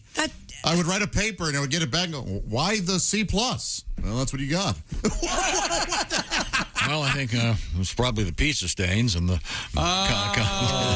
Do you think this is a sign of our times? The curious clear stains on the margins where you were writing about the naked part of the poetry. I mean, really, that didn't belong there. What a dick.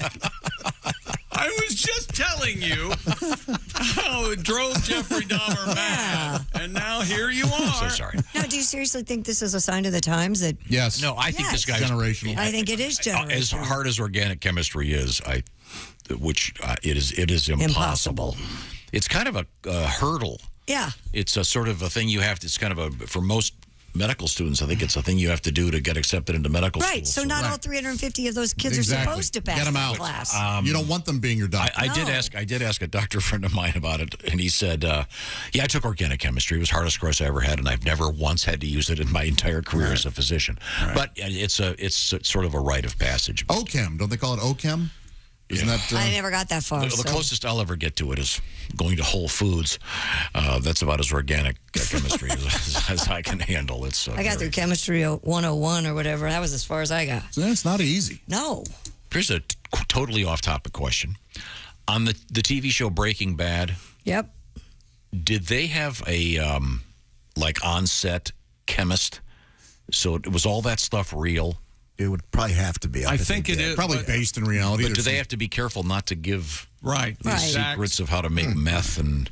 I think I read somewhere where they always would leave an ingredient out or something. Yeah, or add something that doesn't. Yeah. Right. Yep. Because and by the way, you wouldn't want to do that. I didn't watch that show when it was first on, and I kept hearing about how great it was. And then I had an opportunity to be lying flat on my back for a while for medical reasons. That show's amazing. Yeah. If you've never seen it, it is about as good as television can ever get. I haven't gotten past them cleaning up what was that, the second episode where the bathtub falls through the ceiling? Great scene. Oh. Now, we're going to move forward here. A couple things going on. We do have the shoe-in of the week coming up, and I will urge you right now to pull over, go to bobandtom.com/contest. Time's running out. You got to win the big green egg this week. We're going to talk with last week's winner in a second here. What we're talking about is picking the games for the NFL. We start with the Thursday nighter, end with the Monday nighter. You got to pick them all. Our winner last week got 15 of 16 games. You do not have to go against the spread. You just pick the winners, and you could win the beautiful Big Green Egg Mini Max. It is the Rolls Royce of grilling devices if you like to grill out. And who doesn't? This is America. You want to win. So once again, bobandtom.com/contest. And a quick word before we get to the shoe-in of the week. I want to mention something from our sponsor, BetterHelp. We're all under a lot of stress these days, especially in the fall, get real busy. And it's maybe time to look at yourself, look at your brain, see if you can do some stuff to make yourself feel better about everything. A lot of challenges out there. No better feeling than when you learn how to find your own solutions. That's where therapy comes in, and BetterHelp is online therapy. A therapist from BetterHelp can help you become a better problem solver, perhaps make it easier for you to accomplish your goals. If you're thinking about therapy, that's great because, as they say, there's a bunch of cool stuff out there that the NFL's talking about, which is that the fact that it's okay to not be okay, and examine yourself and try to get yourself in a better shape mentally. So BetterHelp is an option, one of many, and it's a great option. It's convenient, it's accessible. BetterHelp is also significantly more affordable. You'll get matched up with a therapist in under 48 hours after filling out a little survey. And by the way, you can switch therapists at any time, and you can do it on camera, off camera. You can do it just by text format if that's better for you. Find out all the details. BetterHelp.com/BT show today. Bob and Tom Show listeners can get 10% off their first month. That's BetterHelp.com/BT show. Help, of course, HELP. BetterHelp.com/BT show. Coming up. Is often implicated and never desiccated. What is he saying? It's the shoe-in of the week. This is the Bob and Tom Show. Morning laughter just might be the best medicine. No matter how hard I try, can't keep my hands off my face. Bob and Tom 24/7. Thanks so much for listening to the Bob and Tom Show this morning, Thursday, October 6th. You can see the Bob and Tom Show on our YouTube channel anytime, even right now. You can check it out. Just go to YouTube and search the Bob and Tom Show. It is just that simple. And remember, for everything Bob and Tom, check out bobandtom.com. That's our website. We've got our highlights, our news, our information, links to all of our social media sites. We know you kids love your social media. Bob and Tom VIP also accessed from bobandtom.com. And, of course, much, much more. Check out the videos, the Bob and Tom Show puppets, Pat Godwin singing his songs, Ace Cosby telling a joke. If you want to see it, it's there. Well, not everything's there, but let's go find out together. bobandtom.com, and we always love to hear from you. Still taking our trucker requests.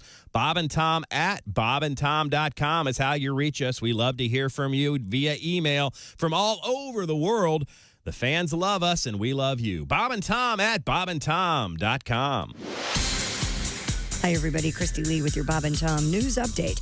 President Joe Biden has taken an in-person look at the devastation of hurricane-ravaged Florida and promises to use the power of the federal government to help rebuild the state. The president was in Fort Myers yesterday to comfort local residents alongside Governor Ron DeSantis, a potential 2024 foe. Biden praised the Republican leader's handling of the storm recovery as both men put politics aside. A Southwest Airlines pilot suing her company, her union, and a former colleague who pleaded guilty last year to deadbolting the cockpit door during a flight and stripping naked in front of her. Christine Jannings says when she complained to Southwest and the FBI about pilot Michael Hawk's actions, the company kept him employed despite his alleged history of sexual misconduct. For its part, Southwest says it has given support to Janning and would, quote, vigorously defend itself against the suit. And now that it appears the shotgun wedding of Elon Musk and Twitter is finally going through, analysts are trying to figure out how that marriage will play out. One issue still on the table is the lawsuit Twitter filed to force Musk to go through with the sale at the original $44 billion price tag. Even as Twitter says it plans to close the deal, that trial's still on the docket in Delaware, which means neither side has moved to stop the proceeding and could indicate trust issues. And that's your news. I'm Christy Lee. More of the Bob and Tom Show on the way. Things you hear on the Bob and Tom Show. Comedian John Campanera. Vin Scully is funny because he's one of these announcers that loves to read lips. Wait a minute, here comes Tracy out of the dugout. He's in the umpire's face. It appears he wants to take the ump to Fuddruckers after the game. You know what makes me laugh is Skip Carey, Harry's son. He does the Atlanta Brave games. Sure. I listen to this guy when I can't sleep. Chipper Jones takes one on the outside. 3-1 on Chipper Jones. Don't forget all week long, we got the best of the Duke right here on TBS. John Wayne right here on TBS. There's a long fly ball. Looks like that's out of here. I love that. And you know, Harry's going, I can't believe that's my son. You know, Harry would get excited over the dumbest stuff. Hey! Check out the kid in the sombrero.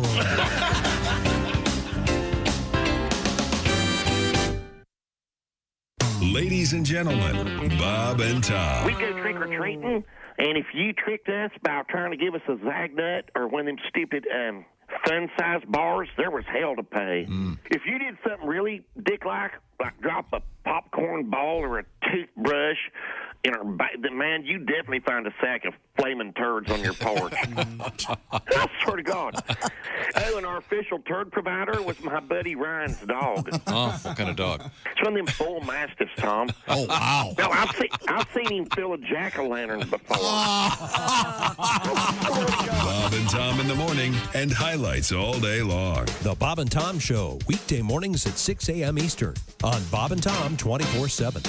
Bob and Tom 24/7. Here at the Bob and Tom Audio Institute, we catalog key pieces of audio for archival and historical purposes. We continually research and examine significant pieces of audio to ensure their accuracy and validity. Today, we look at the first ever recording by Thomas Edison, where in 1877 he successfully recorded the following on a primitive wax cylinder. A little piece of practical poetry. Mary had a little lamb, its fleece was white as snow, and everywhere that Mary went, the lamb was sure to go. The distinguished staff here at the Bob and Tom Audio Institute noticed the labeling method used by Mr. Thomas Edison. This famous piece of audio was labeled 05TE for Thomas Edison, 02. Knowing this format is the industry standard to this day, we here at the Institute theorize there must be a 05TE01.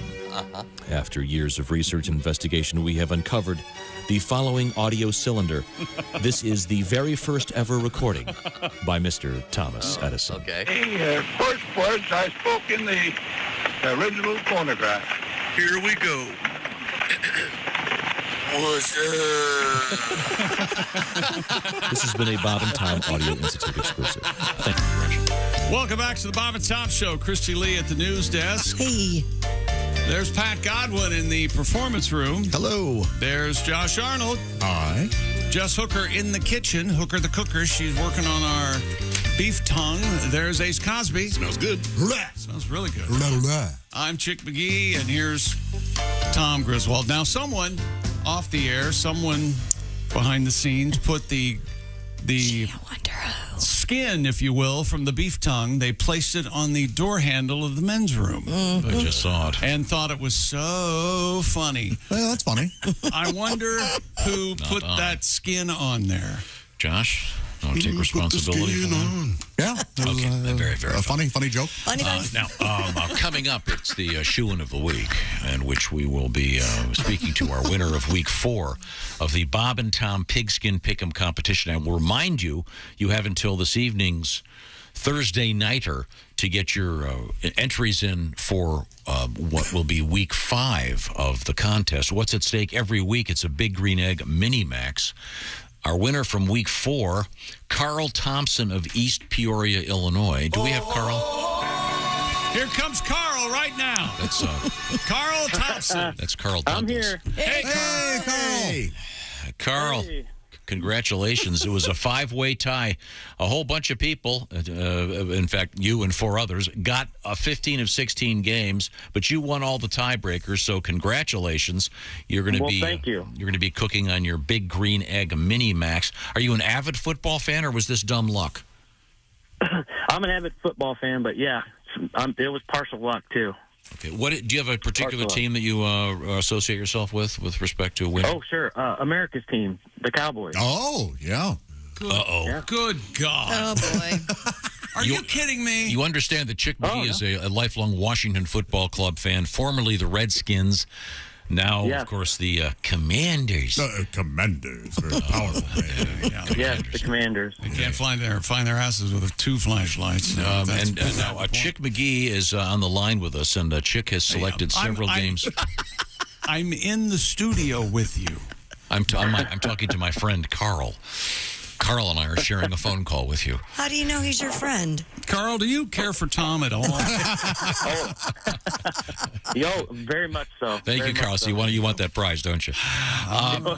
So, Carl, Chick has gone through all of the games coming up for week 5, and he has determined which ones the pundits, the prognosticators. This doesn't have anything to do with it. He's not worried about what they say. Yeah. But these are the games they've completely missed the call on. They copy me. Nope, that's not it. Okay. Anyway, the Giants. We've got a game at Tottenham Hotspur this weekend, 9:30 Eastern Time. Really? The G-Man, the New York Giants, and the Green Bay Packers are getting together over there in England, where one of these days I'm going to change my name, change my sex, and move to Chelsea. The Giants are getting 8 points in this one, Carl. Who do you like, the Giants plus the points, or Green Bay minus the points? Well, I think I got to go with the Packers on this one. How about you? The Packers are going. Well, thanks for asking, Carl. No one's ever asked me before. The Packers are going to win the game, no doubt, but I think it's going to be surprisingly close. I'm going to take Giants plus 8, Tom. Oh, boy. Okay. Well, if you are going to do this exchange, Chelsea is the place to do it in England. Yeah, and I think I would call myself Chelsea. Chelsea. Of course. Sure, many do, yeah. Second Chelsea joke this week. That's because that's Josh's favorite man. You think she's sitting somewhere going, what the hell did I do? You know what you did, Chelsea. The Los Angeles Rams are hosting America's team. However, the Cowboys are the underdogs there, Carl. They're getting 5. Who do you like, Dallas or the Rams at home? I'm going with the Cowboys. I am going with the Cowboys as well, plus the 5. I think Dallas wins this one outright. Actually. Okay. Had you picked that game before you talked to Carl? No, I had not. I had picked that game before I talked. These were up yesterday morning. Oh, okay. I didn't know if you. And then finally, Carl, I don't know if you know this or not, but the Cleveland Browns are Tom's team, and remember Tom's slogan with the Browns, we don't care who the quarterback is. They are hosting the Los Angeles Chargers, and of course, if the Browns are playing, that means Kareem Hunt and Nick Chubb are going to be out there on the field. Do you know their nickname, Carl? No, I do not. Kareem Hunt and Nick Chubb. They are, seriously, we're not making this up. They are referred to as the Chunt. No, just Chunt. Chunt. It's not the Chunt. It's Chunt. It's like the band the Eagles. It's Chunt, huh? No, the fans got together and decided some say they're not being Chunt, they're just acting like Chunt. Right. They try to get out of it that way. Exactly right. So what was the spread on the Chunts there? The Browns home underdogs. They're getting 3. Who do you the like? Old Chunt spread? The Chargers or the Browns, Carl? Well, sorry, Tom. I think I'm going to have to go with the Chargers. Yeah, Carl's right on that one. I'll take the Chargers minus the 3, and that is my double shock this week. Ooh. Whoa. Okay, Chick times 2. Do you want to double shock your Cowboy pick there, Carl? Yeah, I'd like to double. Okay. All right. Carl, I got to put the times 2 there. Okay, very good. Yes. Now, once again, we're talking with Carl Thompson. Carl with a K. With the K, yeah. Yeah, what's the significance of that? Is that It's just the way he spells it. German. Okay, I'm just asking. Well, why? What? It's what? Why? Are you saying C is the more accepted way to spell it? I think it's the more common way. I'm just curious. It is the more common way. Everybody wants to spell my name with the C when they initially do it. Well, oddly enough, with Tom Griswold, I've often been an advocate of spelling his name with a C. Actually. What's next, an O or a U? Carl, congratulations once again. May I ask what you do for a living? I'm a mail carrier in the Peoria Good for Illinois you. area. No kidding. Yeah. That's hard work. Are you working today? I am, yeah. They let me slip away for the radio spot. Are you in a truck or by foot? Both. I do both. Huh. Some of it. When you run out of gas, you're by foot? Yeah. Do you have one of those trucks that has the steering and everything in the wrong side? Well, it's the right side. Yes. It's the right side. Do you get used to that after a while? You do, yeah, you do. Really? Do you ever get in your regular car and you forget that you don't have 5 feet of metal to your right? What you can't do when you drive on the right side is go through a drive-through. I remember that the other day, a little wrong. Oh, because you've got a car that has it in the wrong Yeah, side. and I go, I can't. You get your food and then you go order. I was like, I can't go get lunch. Now, Carl, do we still have the holiday season? Does the mail pick up with the so-called, Christmas cards and whatever holiday cards? It does, yeah, and it's actually picked up this week with the Christmas catalogs. Oh yeah, I got a couple already. Yeah. Wow. Yeah. Are catalogs still a big thing? I love catalogs. You know what catalog I They got? are. Amazon sent me a catalog. What? They did? Like, Yeah. your website is a catalog. I'm not kidding. I'll bring it in. I mean, is there? Right. Does Apple have a catalog?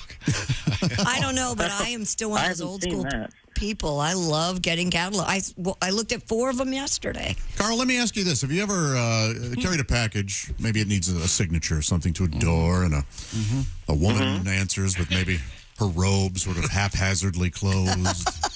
Holding a tray. Carl, just tell him yes. This is every porno he's ever holding a tray of lemonade, and she's saying, "It is thirsty word." Oh my gosh, you look. Would you mind carrying that package into my kitchen for me? My hands are full. Are you going to let Carl answer it all? Yeah. Says Tom Griswold. Customer service. You give good customer service. Yeah. Okay. All right. Yeah. Okay, Carl. Well, congratulations on the big win, and we appreciate all your hard work out there delivering the mail. Yes. Thank you. And I'd like to say Monday is my birthday, so this was a nice pre-birthday gift. Nobody cares, Carl. What else is Happy birthday, Carl. Happy birthday. Of course we can, Carl. That's nice. I think Christy's going to send you a card. Yes. Yeah. Sure. With an Thank you, upskirt. Christy. Okay. Pat's working on a song called Carl with a K. Carl with a K. Thanks so much, Carl. Congratulations, man. Enjoy your big green egg. Well, thank you, guys. Thank you for having me on. Yes. You're welcome, Carl. We appreciate working hard out there delivering the mail. You guys don't get enough credit now. I see. Thanks, Carl. We're gonna hang up because we have to eat tongue tacos. Boy, now that the moment has arrived, I'm not sure. Enter the tongue. Man, they smell. Pat, Sorry. I blame you for this. Oh, that reminds me of one of my favorite songs. Thank you, Jess. They She's handed me a smell so beautiful, good. From the association, Enter the Young. plenty of tongue chunks on this soft I love tortilla. that song. Okay, who's going first? I will, and I've got mine with just the onion. I'm one of those people that's biologically predisposed to not liking cilantro. Yeah. So here we go. Wow. This is the tongue taco. Josh Arnold is having a bite. Onions and tongue meat. Beef tongue, by the way. And then very tender. The question was asked, is there other kinds of tongue? I've already received a piece of mail from someone saying they were in another country and they had snake tongue. That can't be real. Snake tongue? What is that? Be? That's an appetizer. It's like floss. Like a sardine, yeah. I'm not. They may be. I believe someone's having a little fun with you. Okay, sorry, but we need to find out. Can you get like chicken tongue or turkey tongue or I don't know. goat tongue? Sure, sure you could. Tom, I went ahead and cut you a fillet right out of the middle of the tongue. Oh, there you go. Not in the taco form, and seared it on both sides, because a lot of people say that it's very similar to filet, the way that it is lean. It's quite good. Good. Yeah. Are you going in? It's delicious. Yeah. Do you like livers? Do you like organ meat? I love liver. Okay. Chicken liver, beef liver. Yeah, I love liver. Is there a gamey taste? No, it's not nearly as strong Not as at all. liver. All right, here we go. I would never have known this was not Right. just a nice piece of beef. Yeah. Very tasty. It tastes exactly like a big cow tongue. No, it's amazing. Not bad. It's okay. Yeah. Yeah. It's crazy tender. Yeah. Cilantro helps a lot. Yeah, it does. It cuts that. Yeah. But Well, like it's I delicious. said, yeah, you can put it in a crock pot. You can cook it for 8 hours and then just shred it. Also, that's another way to do it, and no one ever knows what it is. Yeah, it's just odd looking. Now let me ask you this: Is beef tongue inexpensive with respect to other meats? And It is because it's just not desired as much. So I got it. I went to our favorite deli here in town, our meat market, and I got a 2.5-pound cow tongue for like $15. Oh, I don't that's know, not bad. but I mean, if you see how much meat it has, we can serve everybody. You can on still staff. see the buds here, Yeah, Christy. there's some taste buds in there. May I thanks. Did you slide this along your face? Did you eat any of it, Christy? No. Oh. No. It is really good. I trust all of you. I believe Although it, but my tortilla is falling apart. You know what cuisine uses Wait a a lot of? What does that have to do with anything? you Ace? wanted a soft tortilla. It's a white corn tortilla. Yeah. They Traditional. do. Yeah, traditionally they're yellow, but I did white because I know there's some picky people here. So A lot of you know what cuisine uses a lot of tongue? French. French cuisine. Oh, I get it. Like French kiss. Yeah. Boy, Tom, you could have called me this morning and said, "Don't come in." Your phone have was made working. it very clear you don't care for what I do, who I am, or what I stand for. Well, That we're gonna corn do- tortilla tastes. I've never had a soft corn tortilla. It's really good. Really? I've always gone flour tortilla. Yeah. Huh. Well, this has been exciting. Thank you very much. you're welcome. It's very tasty, Jess. I wonder if just the average cook can make this good. I don't think know. so. Yeah, You do such a nice job. it's very easy. You can't mess it up. Okay. Now, Can we go back to having her bring in like real good food? You know what I want to we out do? of the good food? In a couple weeks, I would really like to try spaghetti pancakes. Have you guys seen this? what? Yeah. So what we do is it's almost like you would put it in a condiment bottle. You know what I mean, with the top that has that. But you put the cake batter, the pancake batter, in there, and then we would put it over the griddle like this, like you're making a funnel cake. But you I make see it what more. you're saying. So- and then it's just these little tiny strips of pancake. Oh, so it's like a ketchup squirter. Yes, ketchup and squirter. then you squirt Sorry. the Right. pancake batter. Sure. Yes, and then you just put Like it in a big little bowl. strings. Yes, yeah, you put it in a big bowl with So you butter. you could do drawings. You could make it. could, yeah, You there's- could there's do a- it of one of Josh's doodles. There is a look, pancake more, artist. More Yeah. penis pancakes.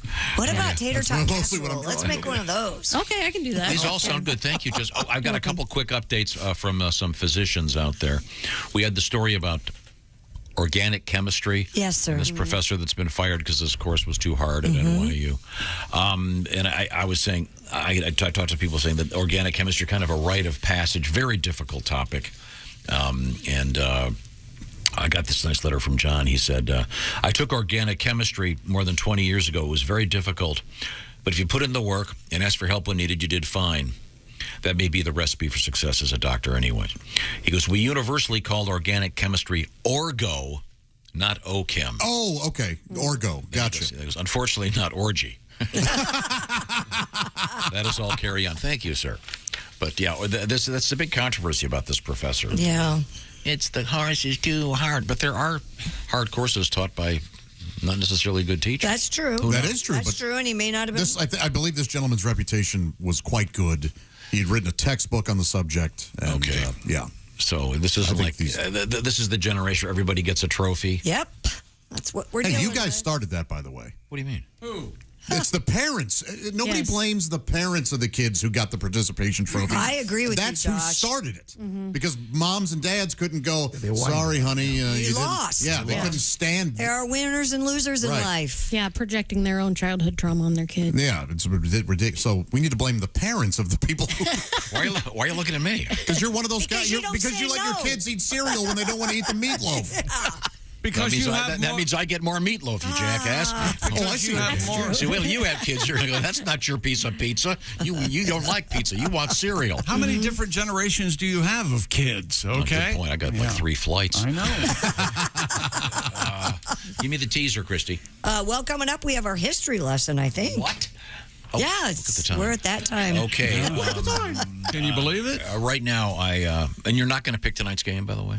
No. The Thursday nighter? No. No Come temptation? on. No. Just do it. If you had to. No. What would you pick? Big sissy. Now, recently, you've been doing bonus picks on your Insta or whatever late at night. Maybe I'll look at it later to see what I think I like or not. Right now, I want to remind you about a mission. We have a mission statement here at the mission. A mission statement here at the Bob and Tom Show, which is thank you. Napa is on a mission. It's a serious one. It's to keep your car running, to keep your truck running. Napa's been known for having mission statement is That's very good. When I say their mission is, and you can do it again. Not till I'm ready. Sorry. Napa's mission is to keep your car. You just said mission. Keep your car or truck running. Now do it. No, don't do it. That's very helpful. Today, Napa helps drivers like you hit the road with great confidence. They've got 6,000-ish Napa Auto Parts stores, over 17,000 Napa Auto Care Centers. They're going to have the parts that you need and the quality service that you need for that ride. So check it out by going to NapaOnline.com. Find that Napa location near you. The folks there have Napa know-how, something like 500,000 auto parts and truck parts, so they're going to have what you need. Check them out, NapaOnline.com. When we come back, we have some important things in the world of history for you. That's right. This is the Bob and Tom Show. Thanks for listening to the Bob and Tom Show this morning. Even though we're not too...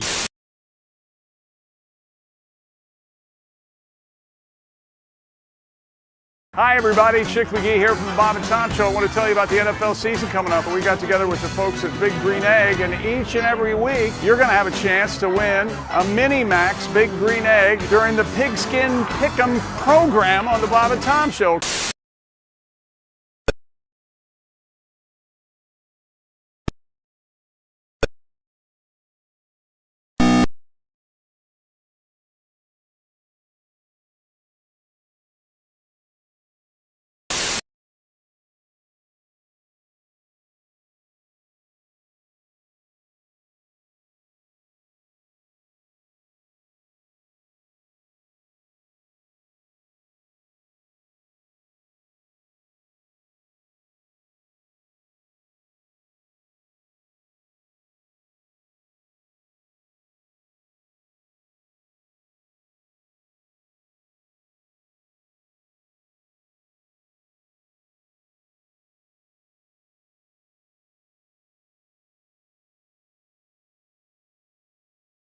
Yeah, and that spells party. Yeah, it does. Most people think CPAs are hysterical. Yeah. No, of course not. We're dorks, big dorks. But and honestly, on behalf of all accountants out there, I'd like to say that we don't all do taxes. Some of us prefer to embezzle. It's much more lucrative. I read recently Willie Nelson wrote a song called "Whatever Happened to Peace on Earth" as his little protest to the war in Iraq.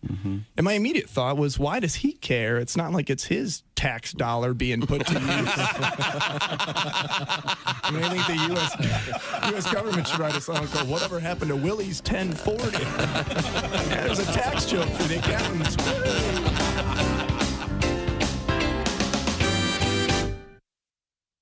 Essential Morning Radio.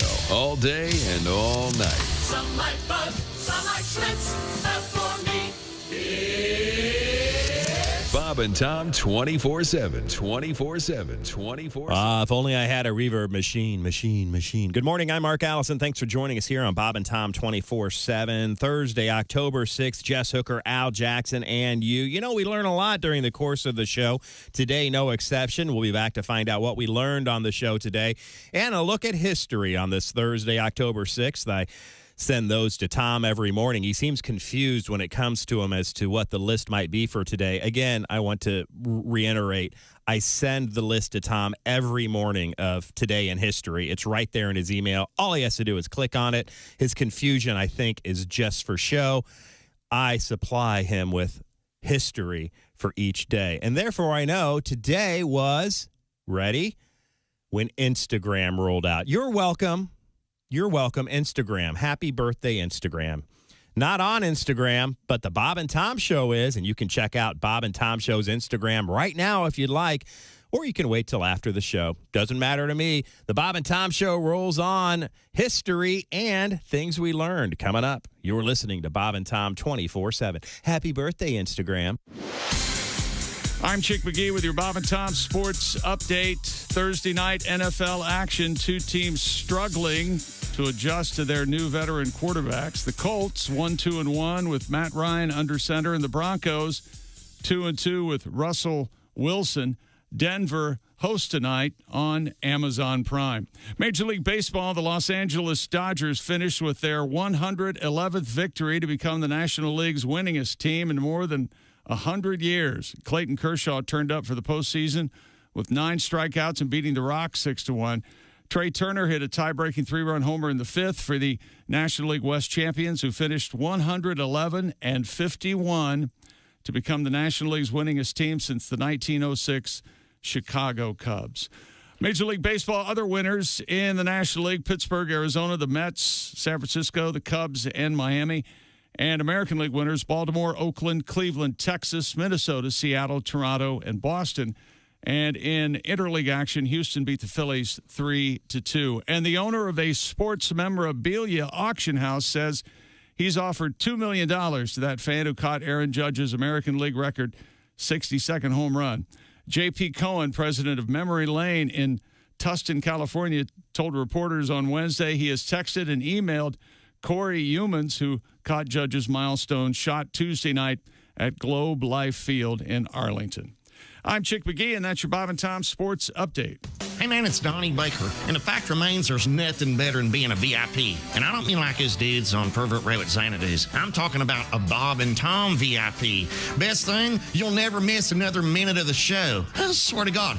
You can hear the show here in the morning, and then because you're a Bob and Tom VIP, you'll get the podcast of the entire show, a 12-month library of podcasts, hundreds of Bob and Tom comedy tapes, and a 60-day video archive of the show. Bob and Tom VIP. You have to get it. It's state law. Hey, this is Larry the Cable Guy, and you're listening to Bob and Tom 24/7. Boy, better get up, get some exercise. There's a new documentary out there entitled Sick. It's the winner of the Los Angeles Independent Film Festival Award. The film chronicles the life and times of super masochistic performance artist Bob Flanagan. In one scene, Flanagan is shown hammering a nail into, then removing it from his most private part, which would be his penis. Wow. Boy, what if he misses and like hits his thumb? Well, then that would hurt, Bob. Yeah, there's a bone in there. That's really going to hurt. That's going to hurt. Hold on a second. Morning, Bob and Tom Show. Bob and Tom? Yes. Yeah. Bob Vila. Bob Vila, the Hiya, Bob. famed home repair host. How's it going, Bob? Pretty good. Good. What can we do for you? Hey, you know, you guys are talking about something that's pretty common. Uh-huh. A lot of the home repair guys do it. I do it all the time. You actually take a nail and pound it into your penis on purpose? Heck yeah. Now, Really? do you use a nail gun or do you use a regular traditional hammer and nail? Oh, I'm not a conservative guy. Just use a nail. Okay. Oh, okay. In fact, I was at the hardware store the other day picking up a nail just for that. Uh-huh. And I took it up to the counter. The guy goes, that'll be $1. I go, great. He goes, that'll be $1.04 with tax. I go, Ridiculous. Closet. Josh doesn't get it. All right, welcome back to the Bob and Tom Show. Christy Lee at the news desk. Hey, Chickie. Hey, there's Pat Godwin in the performance room. Hey, Chick. There's Josh Arnold. Hi. Hi. Josh put the tongue skin on the bathroom handle, the door handle. That was a good joke. I have a tongue update. Nice joke. Oh, tongue update. There's Ace Cosby. Hey. I'm Chick McGee, and here's Tom Griswold. Oh, we had Jess Hooker kindly got up early this morning to prepare beef tongue tacos. Yeah. I wouldn't have known that they were anything other than beef. Yeah, good stuff. Absolutely delicious. But there is a psychological thing about Sure, of course. And we live in a culture in which most of our meat comes in plastic packages, and we don't have to be there for the slaughter, et cetera, et cetera. Thankfully. The old slaughter. Yeah, I think we'd all I'm not be sure I vegan. could do that. I know I could do it to birds. Bird meat, no problem. I could lop head off a chicken easily. Oh, really? I'd still have trouble. You think? I'm appreciative of all who do You it. could? Easily. But you couldn't be down there on the killing floor for the cows? I don't think so. Yeah. I have more trouble with that. Evidently, that takes a special person. Sure. In any event, we do have a little bit of audio. I had mentioned that that one of my favorite movies is called My Favorite Year. Peter O'Toole, Mark Lynn Baker. Just a great movie. Joseph Bologna. Oh, God. He's based on the Sid Caesar Bill Macy sort of era. The great Bill Macy. Yeah, he is great. Not William H., but Bill Macy, who's probably best known for Maude.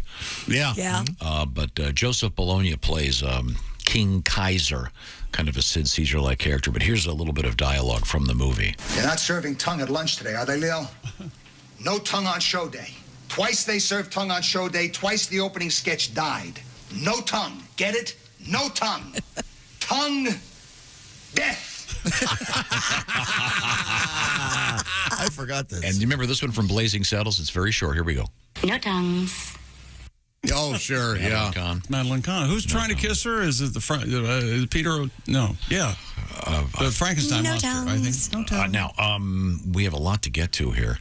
Congratulations once again. I'm sorry, did I say? I meant to say. Oh no, it's Gene Wilder trying to kiss her. Is it Young Frankenstein or Blazing Saddles? It's Young Frankenstein. Sorry, my fault. Congratulations again to Carl Thompson. Be sure to get your entry in for the Bob and Tom Pigskin Pick'em before the before the Thursday nighter tonight, so you could win the Big Green Egg Mini Max. Once again, bobandtom.com/contest. Now it's time to review.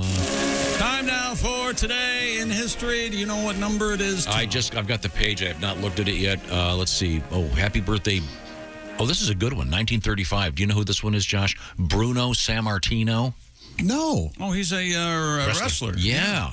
Oh, really? And went by that name? He's in the Hall of Fame. Mm-hmm. For he's one of the originals in the world of television. Wow, I should have known that. One of the greats. Happy birthday, Tony Dungy. Oh, yeah.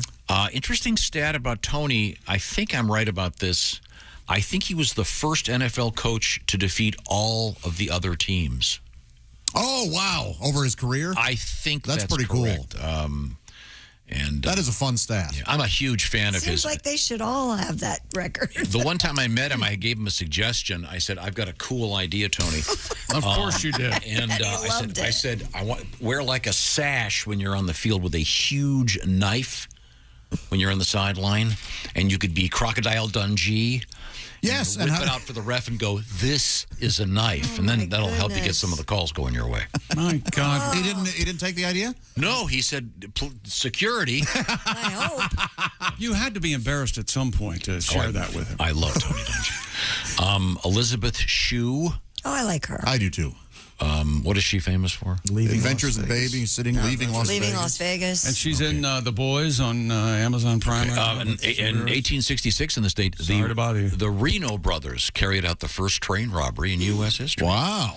Ricky Reno and Dickie Reno. That's a good story. The Great Train Robbery. You'll like this one. 1889, Chick McGee. The Moulin Rouge opened in Paris. I just saw that in person.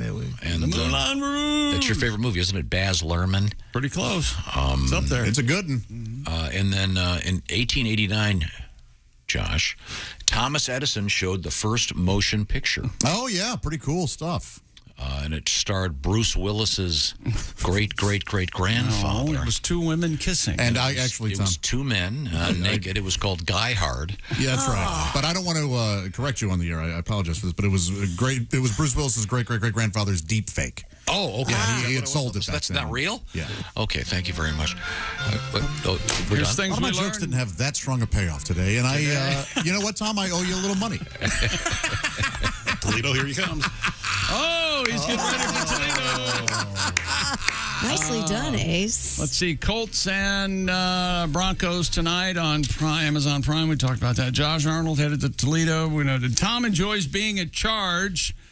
And he did say at some point this morning, it's good to be the king. Tommy in charge of our days and our 9-year-old had his wisdom teeth pulled, wisdom tooth. Apparently that's a world record today. Josh wanted to be an ER doc who didn't make it. I didn't try. But we had beef tongue tacos today, which were very, very good. The NFL protest guy is going to charge apparently charge the guy that tackled him with some kind of crime. Tom told Jess what to wear for this Halloween, and it's great. You're going to all lose your mind. She pretended to be excited about it. Curd burger. Yes, sounds like a turd burger.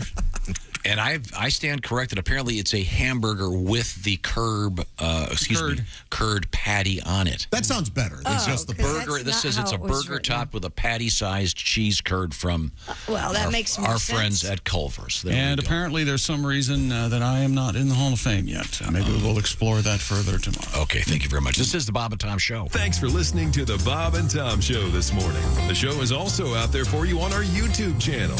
Watch and subscribe.